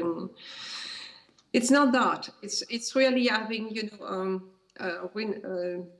more than knowing every time the privilege attached with being European. Really, deeply, deeply, deeply. Okay. Knowing it's how it's protected, and that protection, it's not just natural. It's emerged also out of a century of colonialism and imperialism, and the fact that, you know, Europe can send its army everywhere at any time to kill people. So, I mean, that protection and that privilege are associated with century, I mean, rest on centuries of exploitation. So it's... Oh, thank you very much. We have another question from Peggy Pischer. She's going to come here so you can see her too. Yeah, hello, that is me. Hi. Thank you so much for your very sparking talk. I'm very inspired, and I'm very grateful. Thank you to you to connect and especially emphasize the connection between colonialism and capital. When you talked about the conceptualization of capital in a sense, and now also what you just said about the privileges which we will have to give up. I mean, that's, I think it's really goes back to the crucial notion, something what Bonaventure said yesterday in the beginning, just to look, you know, on the contemporary political map, so to speak. When is Africa coming, you know, back to the agenda? You know, when Europe is in crisis, when we have some capital crisis, you know, we are focusing on Africa, but it's never good for Africa. It's always good for the other way around. And it also brings us back to what we talked about before this question Nana raised: who is a human? Who is considered to be a human being? And I'm also very, very thankful that you introduced that notion of the frontiers, that Africa becomes a new frontier, which again actually challenge us in the whole notion of sovereignty. So we do have a map of a continent where we apparently have sovereign countries, sovereign borders, but yet it becomes the new frontier for businesses. So apparently there is not so much sovereignty. There is more sovereignty to others than to certain countries. In this respect, I think it was just brilliant to see that your talk was actually more on this gaze back on itself, on Europe, than on Africa in the sense. And my question, I guess, would be in the to turn it around as the empowerment in this situation for Africans and people of African descent, African diasporic perspectives. African diasporic perspectives, I pretty much get it in the sense of we have to also put ourselves in this context of privileges. But yeah, how to engage with these different notions of sovereignty, of humanity, of lacking of humanity, and in the sense of being the frontier, which we have a pretty good historical context of what it has to be, what it was on another continent. Thank you. Okay, I'm thinking of many answers. I mean, first, I mean, the think of why did I talk about Europe? Because even though it's about the anniversary of the division of Africa, because nonetheless, I mean, the art matter is also happening here, and we are here. So, you know, I also like to discuss, you know, when I am somewhere, you know, what's happening. That's one thing. The second thing, I'm always thinking about the way in which every national liberation struggle, Algeria or South Africa or Angola or Mozambique, really found extremely important to bring their demand and their war, their war in the sense of symbolically, in the art of the colonizing country. The fight for freedom and emancipation could not just be within the border that has been assigned by the colonial power, has to become really right away international and universal. So that international, transnational, universal dimension of the struggle for decolonization, I think, has to be kept in mind. Is extremely important. No struggle for liberation, thought of themselves just within the border of in fact, what they were fighting for, to recover the sovereignty of that territory. But it has to be absolutely universalized, because every struggle, the Algerian struggle, the Cuban struggle, the struggle in Angola, Mozambique, Namibia was a universal struggle, or in Vietnam. So that question of universalizing the struggle is, I think, extremely important. The way in which also perhaps the struggle in Greece is a universal struggle. So how do we universalize, how do we transnationalize all this struggle? I think that would be perhaps one of the things that would be important. The second point, another point we made, which I think is very also important, is the way in which we are talking about the border that were designed at the time in Berlin, and the way in which now the border of Africa are reconfigured, within Africa themselves, within Africa, as we do know, the most important migration happened within the continent of Africa, not from Africa towards, Europe. It's within Africa that they are more important. So you have that, you have the war within Africa. So there is a reconfiguration of the borders and what is, the African diasporic experience, which is also within, we'll say, the border of the continent itself. So that's our formation happening and raising question about sovereignty and borders within. And then for capitalism today, Africa is a new frontier. It's a new frontier in the sense that effectively it's a continent that will have the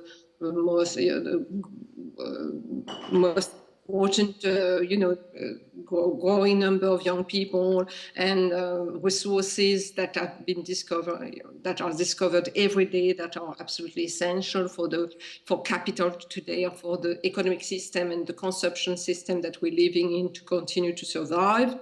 So it's going to become essential. And there is two things for me about that. There is a thing that, finally, effectively there is also a growing awareness. A growing generation of artists, entrepreneurs in Africa is extremely important. But there's also, for me, an echo of what happened in the 19th century when Africa was colonized, and where for Europe it was to go there to find a new life. A form of vitalism that was lacking in Europe. If you read the colonial or the people going to Africa, it was Europe was old, tired, especially in just before World War I and in between. Oh, it was tired, it was no longer, it was already, the whole discourse about Europe is old and tired and it's an old lady and she needs, new blood. And that blood, she will find it in Africa. And I'm struck by the fact that the repetition of that discourse today in the 21st century, that the vitality that Europe is lacking, she will find it in Africa again, And in a way, so on the one hand, you say, oh, finally, Europe is paying attention to Africa, and Africa is also showing. And on the other hand, is again this kind of vampire thing, sucking the blood of the young, to still get some color in her cheeks. So for me, it's this question: how to engage with that question is for me, still to be thinking on. I do think, the question of borders, it's really to keep, to deconstruct even the idea of Africa sometimes. Africa is not a country. So when we speak about Africa, there is, that to deconstruct that between the difference between Algeria and Mozambique and and Congo are very important. So that reimagining cartography has to be done also for Africa. I mean, as people belonging to the South, we have also to reconstruct our own cartography and showing. Okay, let me just say, because I'm blah-blating a little. When I was working on that project of museum in Réunion, I was very interested because in the Indian Ocean, Africa is not so it's not the Atlantic with the Black Atlantic and totally shaped by slave trade and slavery. In the Indian Ocean is the connection between Africa and Asia and the Muslim world for centuries, millenary. African as sellers, as captain, as merchant. So it's totally a different, view. And then you start to look like that, in a transversal way of a south-south also connection. And that construction of a new cartography of Africa itself, I think it's part of the decolonization and perhaps an answer to your question about the border. There is also within each of the cartography that has been built either by colonialism, by imperialism, or by the nation state, the post-colonial nation state, which is also itself constructing mutilated cartography, or this perhaps one in that moment in that new moment of decolonization, to pay attention to the maps that are being drawn by the neoliberalism today, that are being drawn by the new nation state, done by the new imperial war, by the new form of dispossession, and also by the new form of resistance. I don't know if I was clear.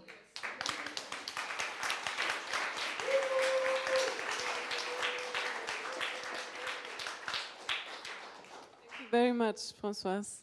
We're going to keep you connected. Hopefully you can still hear us.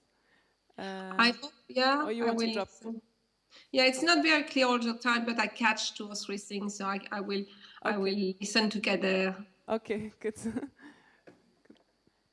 So, actually, those are 2 very good preludes to Kader's presentation, I think, who I have the pleasure to introduce to you.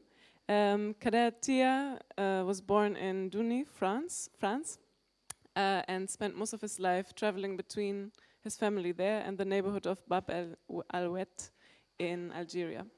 This process of constant cultural translation served as a starting point for his development as an artist, and for several years his researches focused on the concept of repair as a constant in human nature, of which the modern Western mind and the traditional extra-Occidental thought have always had an opposite vision.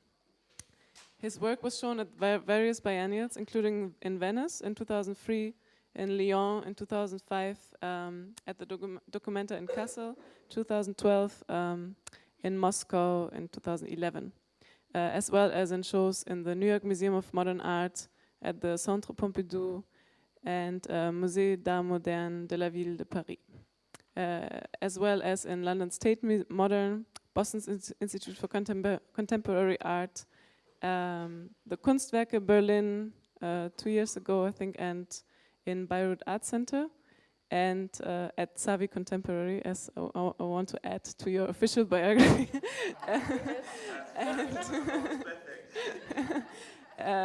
Currently in our exhibition Wir sind alle Berliner 1884 to 2014, that's his piece Oil and Sugar. So tonight at 9 p.m. is your last chance to see it with us. Welcome, Kader. Thank you very much.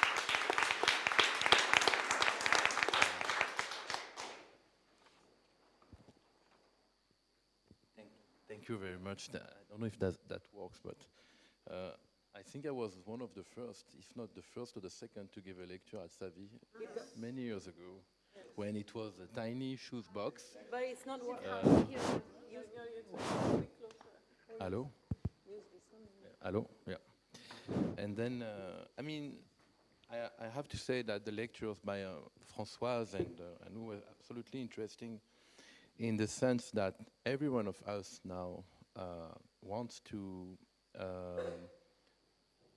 have a contemporary notion of colonization.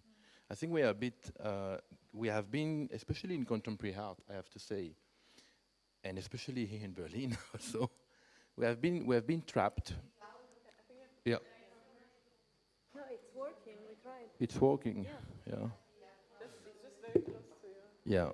So, yeah, I think we have been trapped into this idea that colonization embodied an issue that is part of our psyche, but completely fetishized within black and white images and a very specific event of the past, like the non-alienated movement, the Algerian War, and as soon as we try to actually connect the current times with this issue, it becomes much more difficult, obviously, because we don't have the distance we definitely have a problem of distance, like Roland Barthes used to say, talking about any colonial trauma, injuries today. Sometimes it becomes very hard to have a balanced dialogue. So that's why, as far as I'm concerned, through the concept of Reaper, I definitely call for a way to go beyond and before the amnesia dogma of modernity and the world we are living in. So definitely, we have to do a little bit of history. As far as I'm concerned, between the culture, the economy, and the religion, colonialism has been definitely a modern project. A modern project with this deep pulsion of hegemonization of the other, of the weakers. There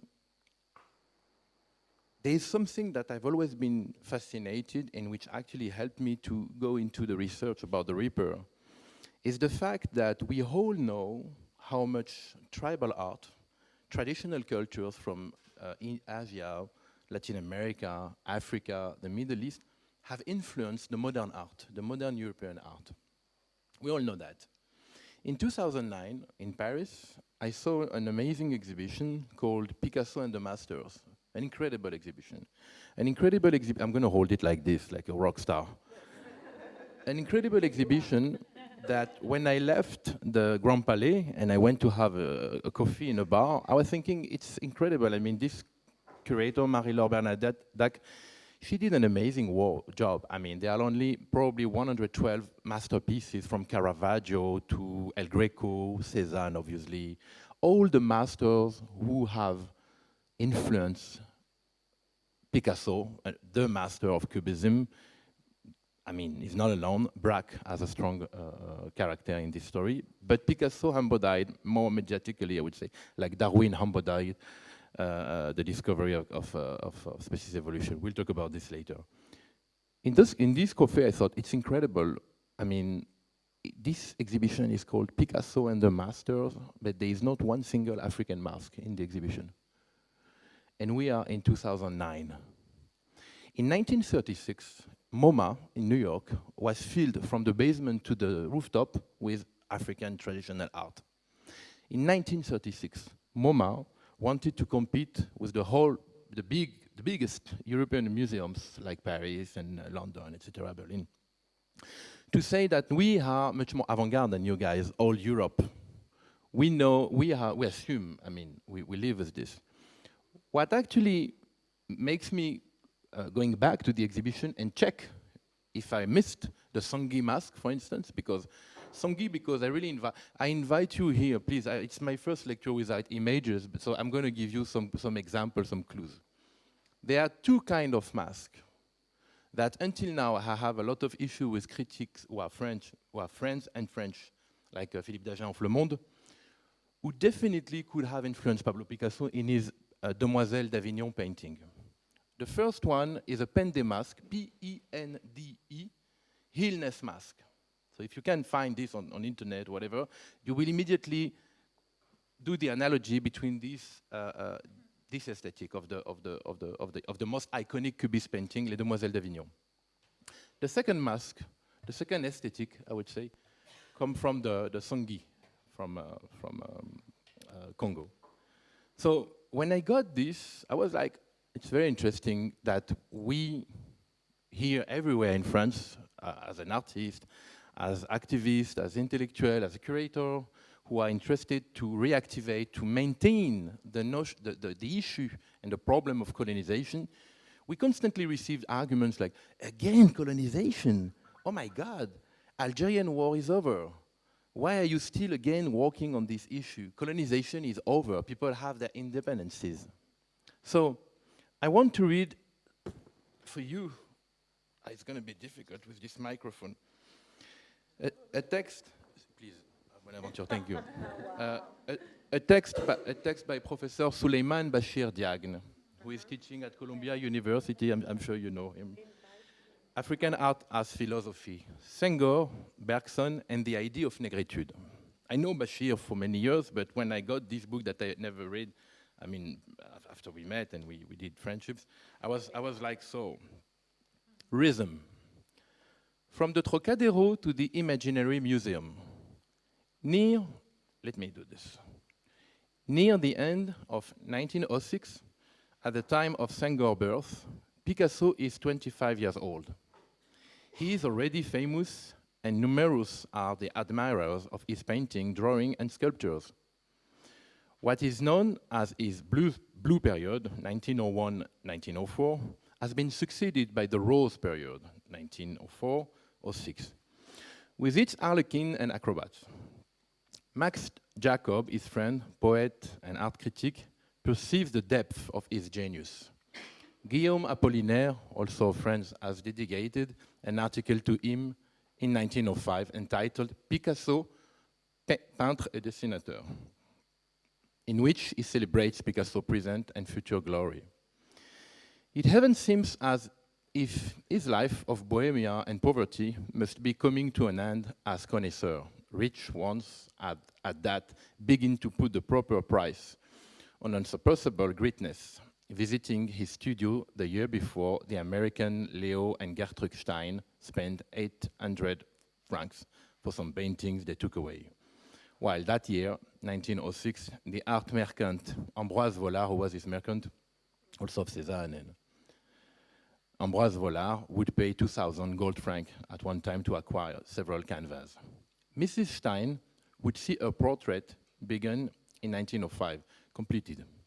The portrait of Gertrude Stein says something very important, but what? Picasso, continually dissatisfied with the face, ended up erasing it and putting in its place a head for all eternity. The forehead is smooth and wide, the lines are impersonal, schematic and regular, rather than a head. It is a mask that looks off towards its own unfathomable mystery. Picasso's self-portrait, once again from the miraculous years 1906, we're very close to the Demoiselle d'Avignon here. It's 1907. It's bowling. Picasso's self-portrait, once again from the miraculous year 1906, gives the artist himself the head of a mask as well. The features are harsh, the shape pure, evoking a sculpture. Picasso painted his own face as if it were a mask. Right? Marie-Laure Bernadac, the curator, she's also a friend. I'm not too harsh against her because I like her, but I have to tell you the story. Right, Marie-Laure Bernadac and Paul Dubourchet, which I don't know, almost as if it belonged to someone other than himself.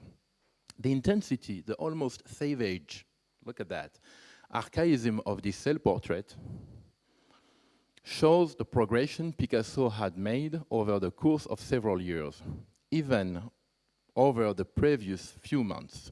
He quoted here Souleymane Marie-Laure. But progression toward what? Toward faces that transform themselves into masks. It is true that Picasso has a rich collection of masks and other small sculptures. We know, for example, that among the primitive art object he possesses is a magnificent Grébeau mask. I saw it at Musée Picasso, made of wood and vegetal fibers and full of geometrical lines. 2 cylindrical protuberance from the eyes and a rectangular one that mounts a triangle for the nose. I can continue. I just invite you to read this book. There is this very important quotes and answer by Picasso toward a critic who asked him, "It looks like very art nègre." And Picasso said, "Art nègre, I don't know. What is it?" So the notion of repair is important to be understood, as well as notion of reappropriation. And there is reappropriation because there was dispossession. And as long as we minimize facts that have created the psyche of the world, of the humanity we are living in today, we are getting more into amnesic situations such as this exhibition. I said denial in the sense that the fact is here, but it's not, I mean, why are you talking about this? We all know that. But I'm sorry, we know that, and not enough to really give them their real position. So, why this issue of repair is important today? I'm here as an artist. I'm not a theoretician. I developed the project of reappropriation when I was living in Congo by observing.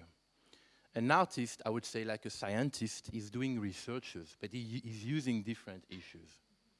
An artist observes, and from this observation get intuition and imagination first, and then the last step, intuition, exactly like scientists. Claude Lévi-Strauss, in another book I brought for you today, La pensée sauvage, is talking about this. But what is extremely interesting to understand in this denial that all minds have been shaped, is that I remember a discussion I had with this writer, this philosopher, Souleymane Bachir Diagne. We had a lunch and we were talking about Islamization. Because Souleymane Bachir Diagne, I'm sure you know that, is also so far a spiritualist philosopher for Islam. And he was explaining me how much modernity, exactly as in the Wild West, American Wild West, in Africa, has helped the Islamization of deep Africa. Because most of the big cities were already Muslim and Christian, but with the development of transportation and trains, especially, they have reached the deepest part, which were still animistic.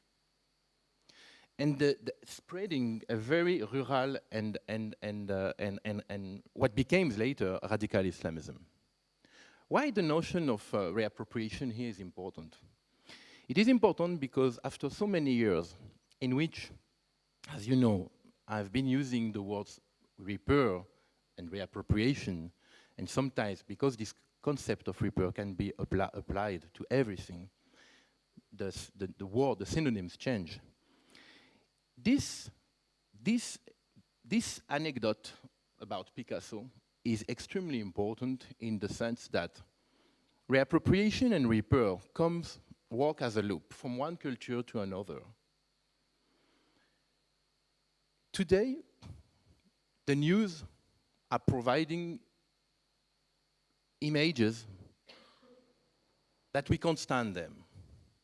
Images which have been created for a goal, to establish, or to deepen the politic of the fear. I was recently in Lebanon giving seminaries of several weeks with students, and we worked together on the iconology and iconography of ISIS images. Images that you can't look at them. You don't want to look at them. You know that if you look at them, you're complice. You're part of this because they have been made so that people look at them. But as an artist, that's the difficulty.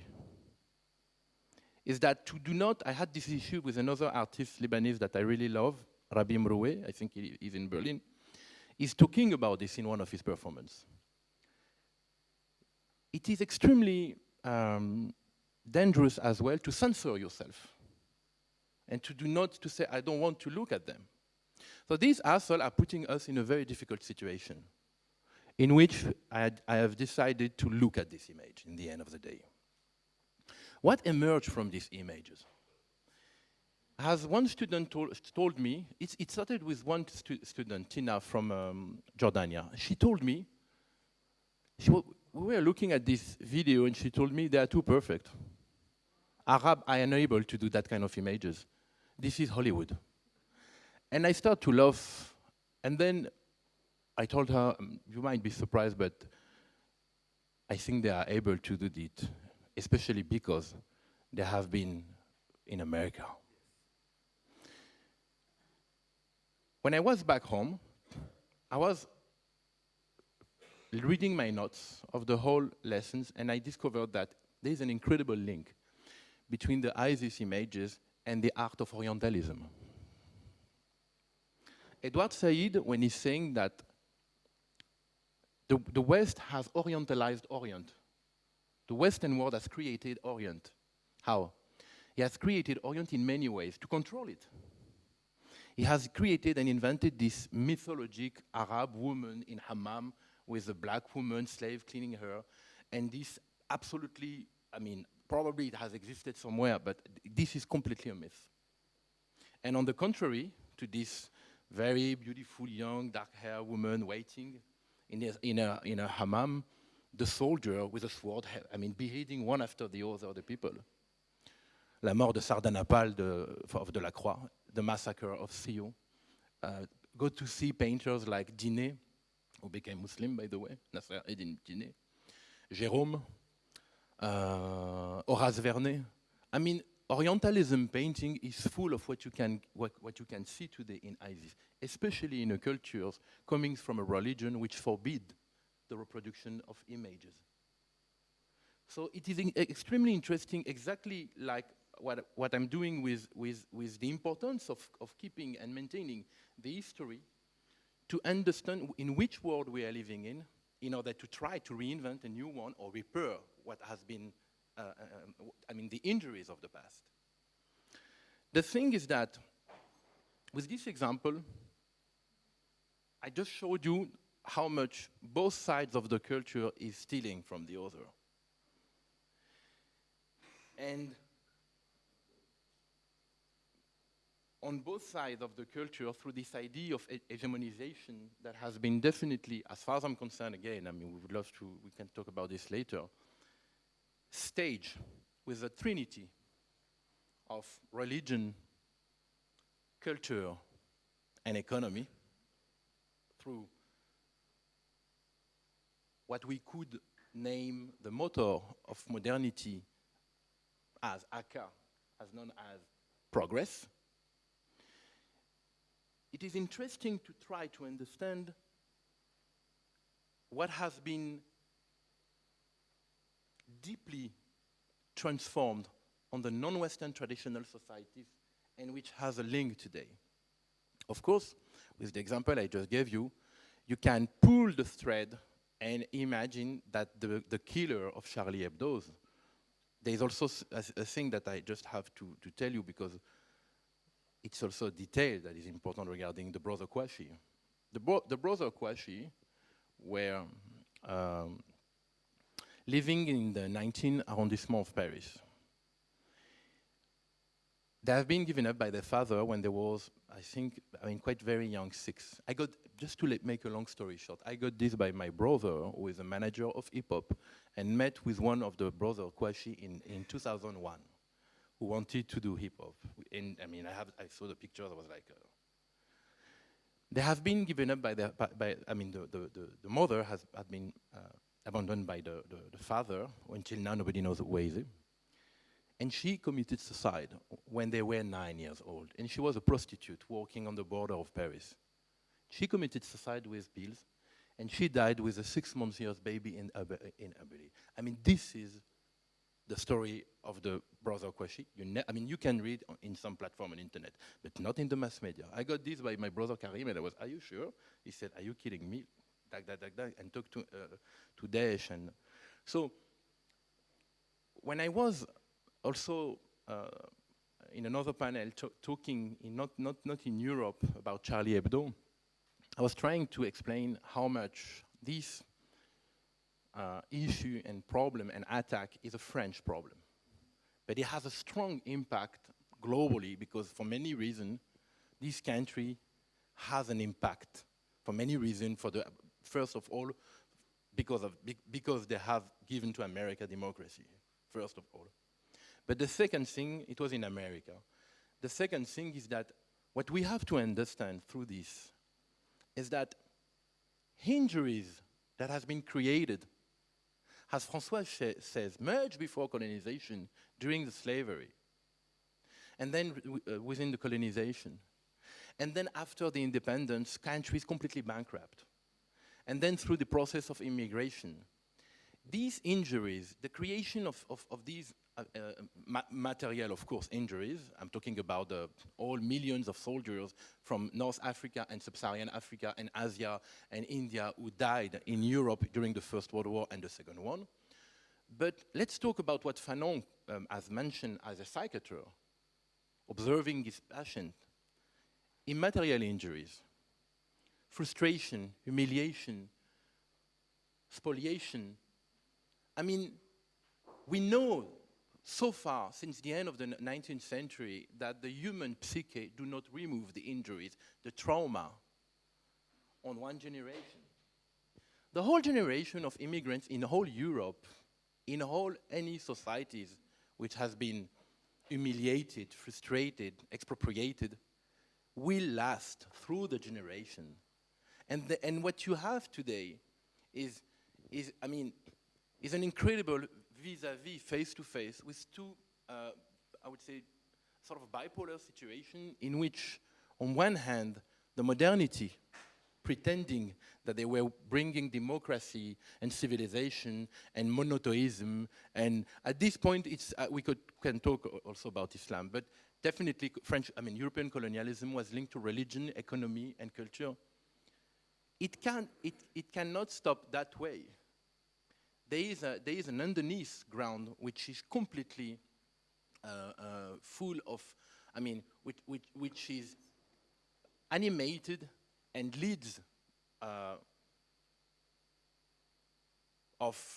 and leads toward the direction that I'm just scared about, just to think about it now, that is motivated by all these injustice. So I was recently, when I arrived before with Bonaventure and Elena, I was telling them a story that I will tell you because it put us also in this reality of what is neo-colonization. I have been contacted by the French former Ministry of Culture, Jacques Lang. They asked me to propose a project in front of the Institut du Monde Arabe in Paris regarding the Charlie Hebdo.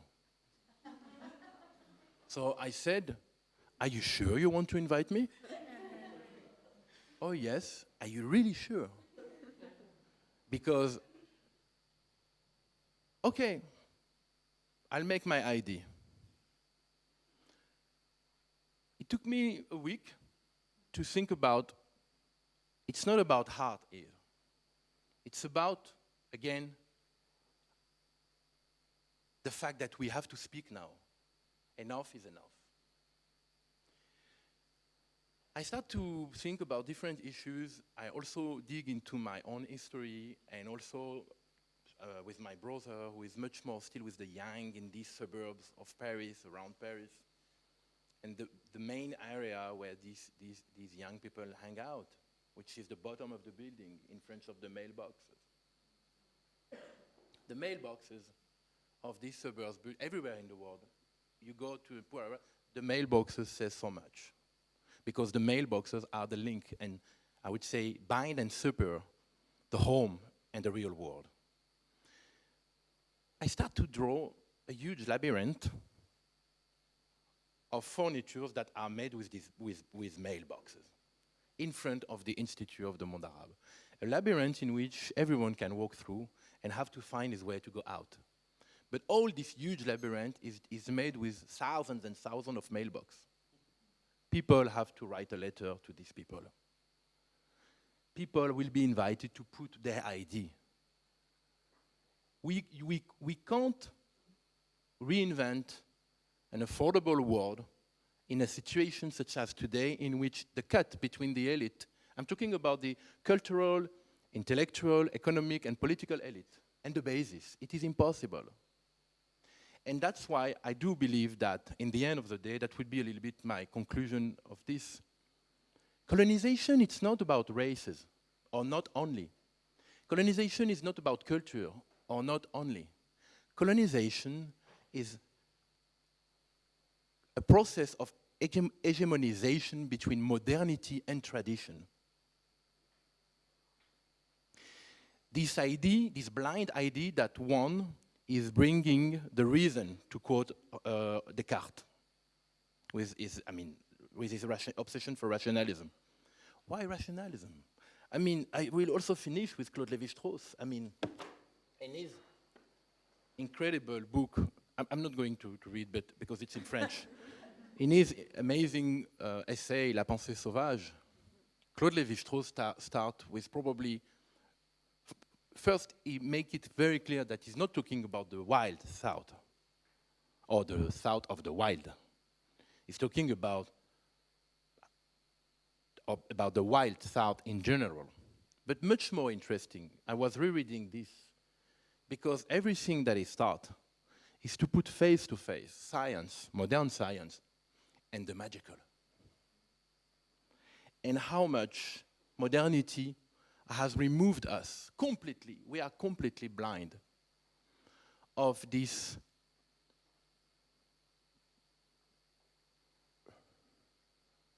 absolute presence of immateriality. In traditional societies, you live and you behave and you eat with your ancestors every day. In modern societies, the rupture between modern and now is the removal of that. Is the removal of that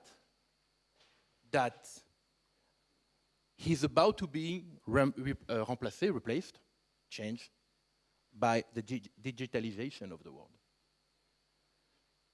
The digitalization of the world is a substitution of the immateriality of humanity. So you guys, modernity is getting stuck, it's going to be stuck between tradition and digitalization. So that's why I was telling you, I don't know where we are going to, but definitely the world as it looks like today sounds a little bit like the magician Merlin, you know. We are going to a direction that nobody has a clue about. Thank you very much.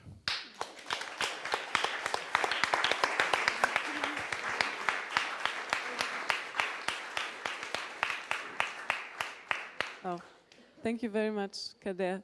We're actually running very, very late for our panels, but we'll collect maybe 2 questions. The first one over there. Thank you so much. You know, I could listen to you forever, kind of.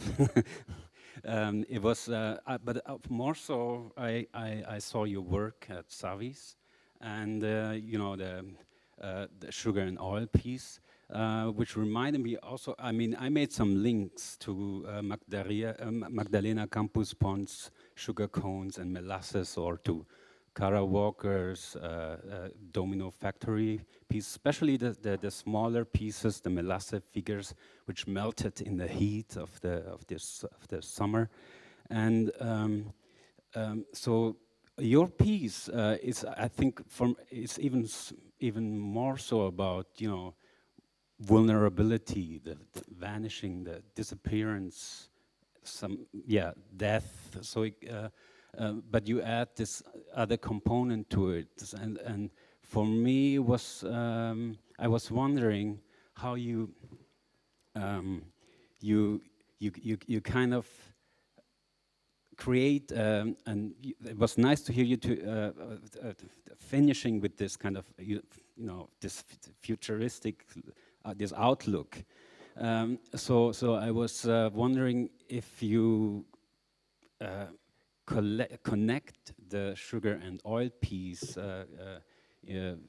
how you see that functioning in just the final remarks that you made. I mean, talking about the Reaper, for instance, it's a project I've been thinking about the last 10 years, but I really started to work on it concretely, producing images and objects 4 or 5 years ago. Oil and sugar, I did it many years ago. I did it in 2000. Yeah, but I did it before to show it. Like I do often with some of my work. I think it was 2003. Then I wait, etc. The thing with oil and sugar is that, you know, I'm convinced about the necessity or the kind of possible to avoid issue of repair. I mean, before this jacket, there was something else. There was a skin of mammoth, whatever, and everything that you see, anything is part of a process of evolution.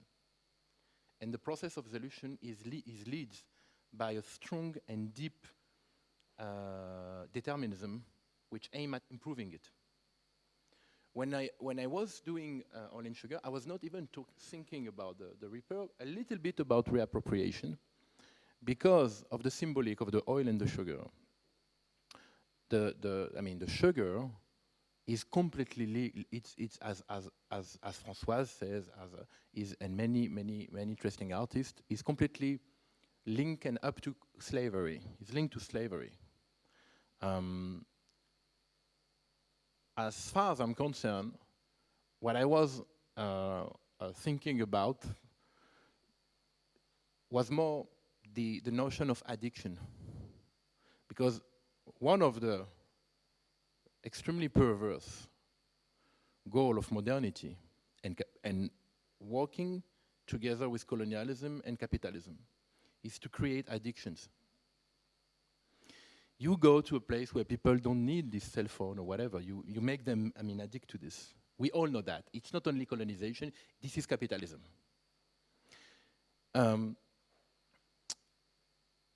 Why the United States are supporting Saudi Arabia, for instance, which is the worst Arab Islamic state worldwide.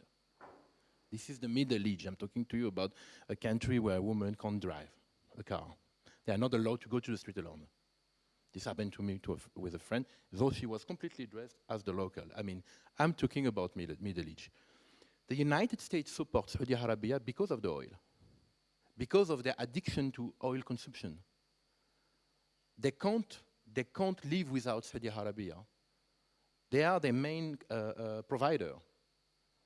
So look at how incredible these two raw material at some point. How responsible of the world we are living in today are these simple, which looks like so simple things. It is exactly like the influence of traditional tribal art on modern art. If you do not speak about this, nobody will take care. So I'm not like producing projects like Oil and Sugar, trying to include them in the frame of concept like the repair. But definitely for me, the Oil and Sugar is a project in which I have tried to cross political issues, poetical issues as well. This object which is melting, and also there is a sound of the city behind. It's a very simple walk. I was doing it outside of a place at the border of a train, watching the watch because there were trains passing. And even I would say I stop here because what is important with an artwork is that I leave you your imagination. This is extremely important. Okay. Thank you.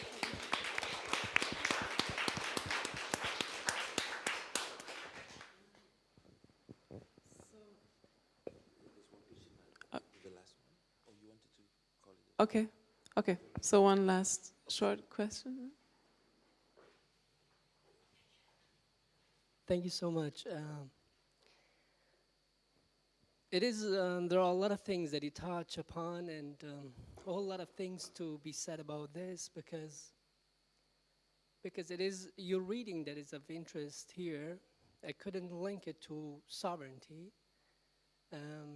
Your reading of the Islamic State as the images produced by the Islamic States, and your reading of Edward Said's understanding and reading of West creating its own East. But what is much more amazing is this. For me, as a person who have been doing research in Iraq for the last 4 years about the crimes during Saddam Hussein's time, and one of the great crimes that was done during Saddam Hussein's time actually was done with German-produced chemical weapons, you know, the Anfal operations, which I've been doing research about, and now I'm doing research about the Islamic State, which you understand as a kind of industry producing image. But the interesting point is that you base your understanding on this image production industry and forgetting the acts. I mean rape, for example, the enslavement of women, the torture of women to death, and the rape unto death. This is my topics of research. And rape, as you might know, has been since the International Criminal Tribunal for Rwanda been recognized as a crime of genocide, as an act of genocide.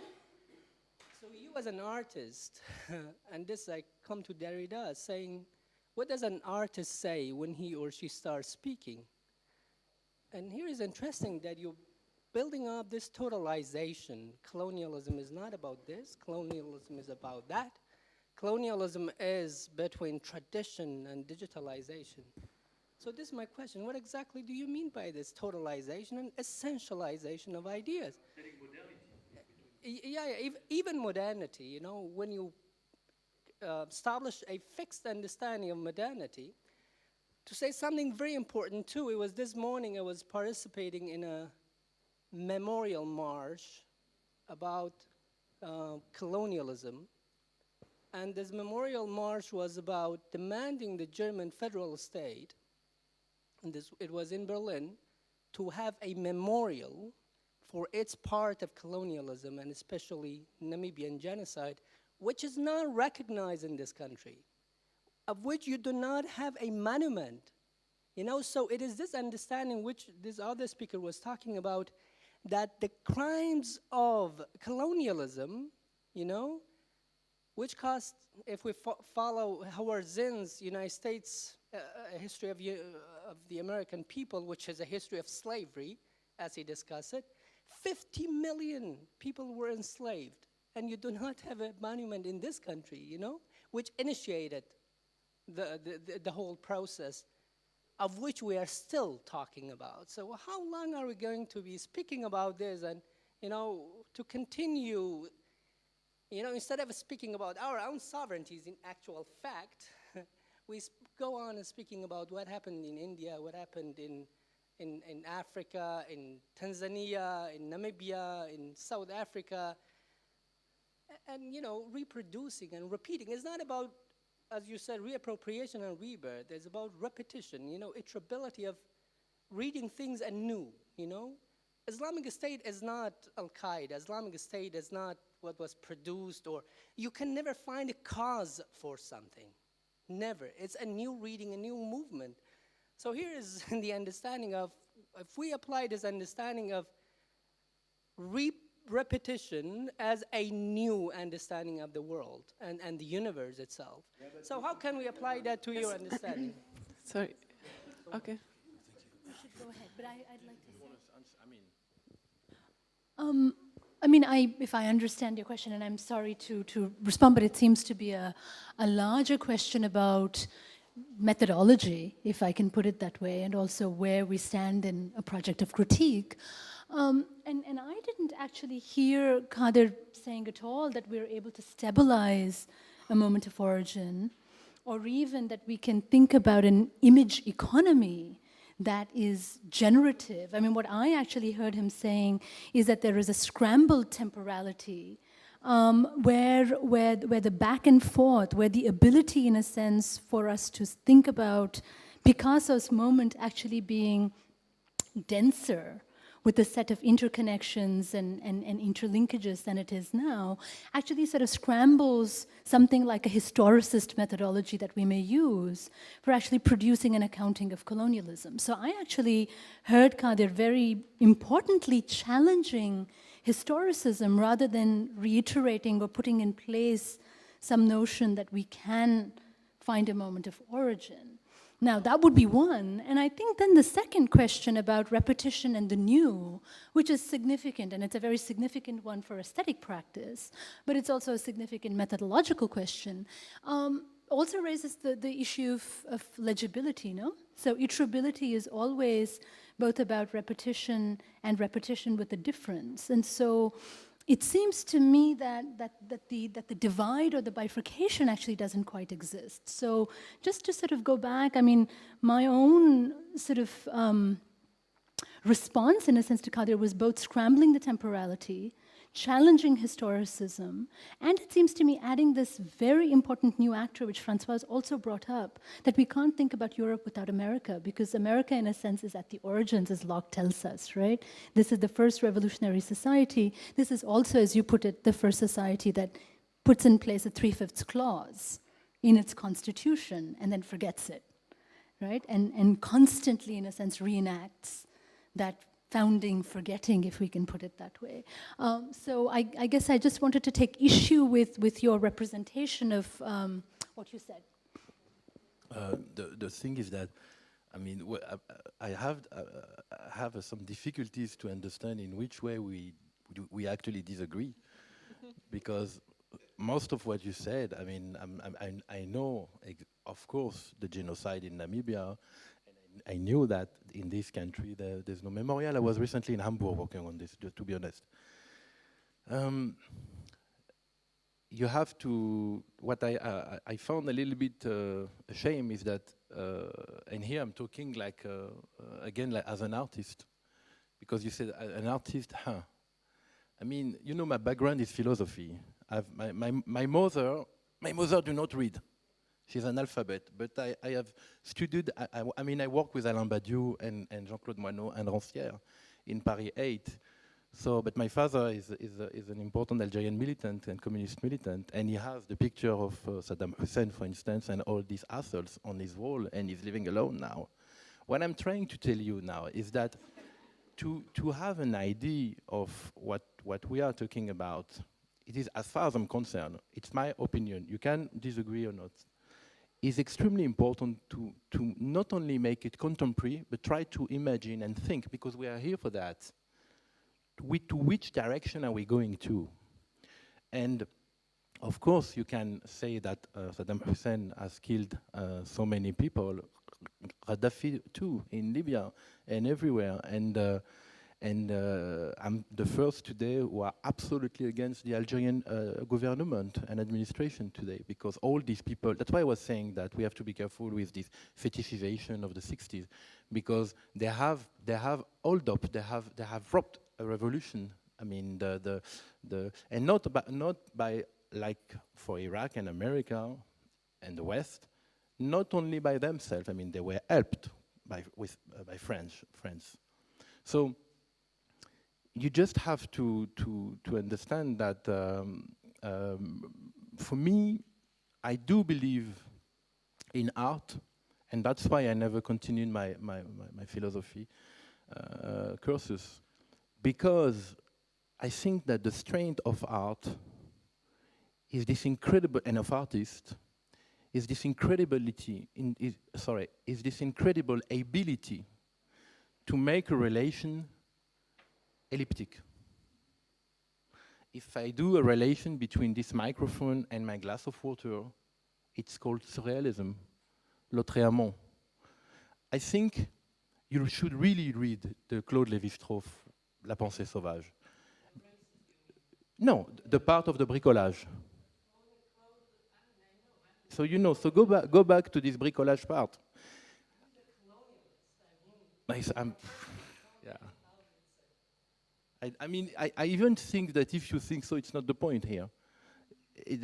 What he's developing in his book called Bricolage, that I called Reappropriation, Claude Lévi-Strauss' father was an artist. Claude Lévi-Strauss is the grand-grandson of a rabbin, but himself was an artist. His father was an artist. And his father was an incredible bricolage. And when Claude Lévi-Strauss starts to talk about bricolage, he's not talking about Arab or African, he's talking about his father. So you have some time to take a little bit of distance. I understand you, anger, we are all like this. But you have to step back a little bit and try to have a bigger picture of the situation.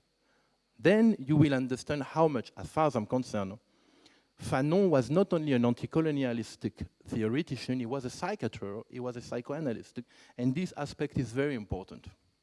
Because to get into this narrow idea that he's a colonialist, he's not a colonialist, you lose a lot of subtlety. It's my point, I'm sorry.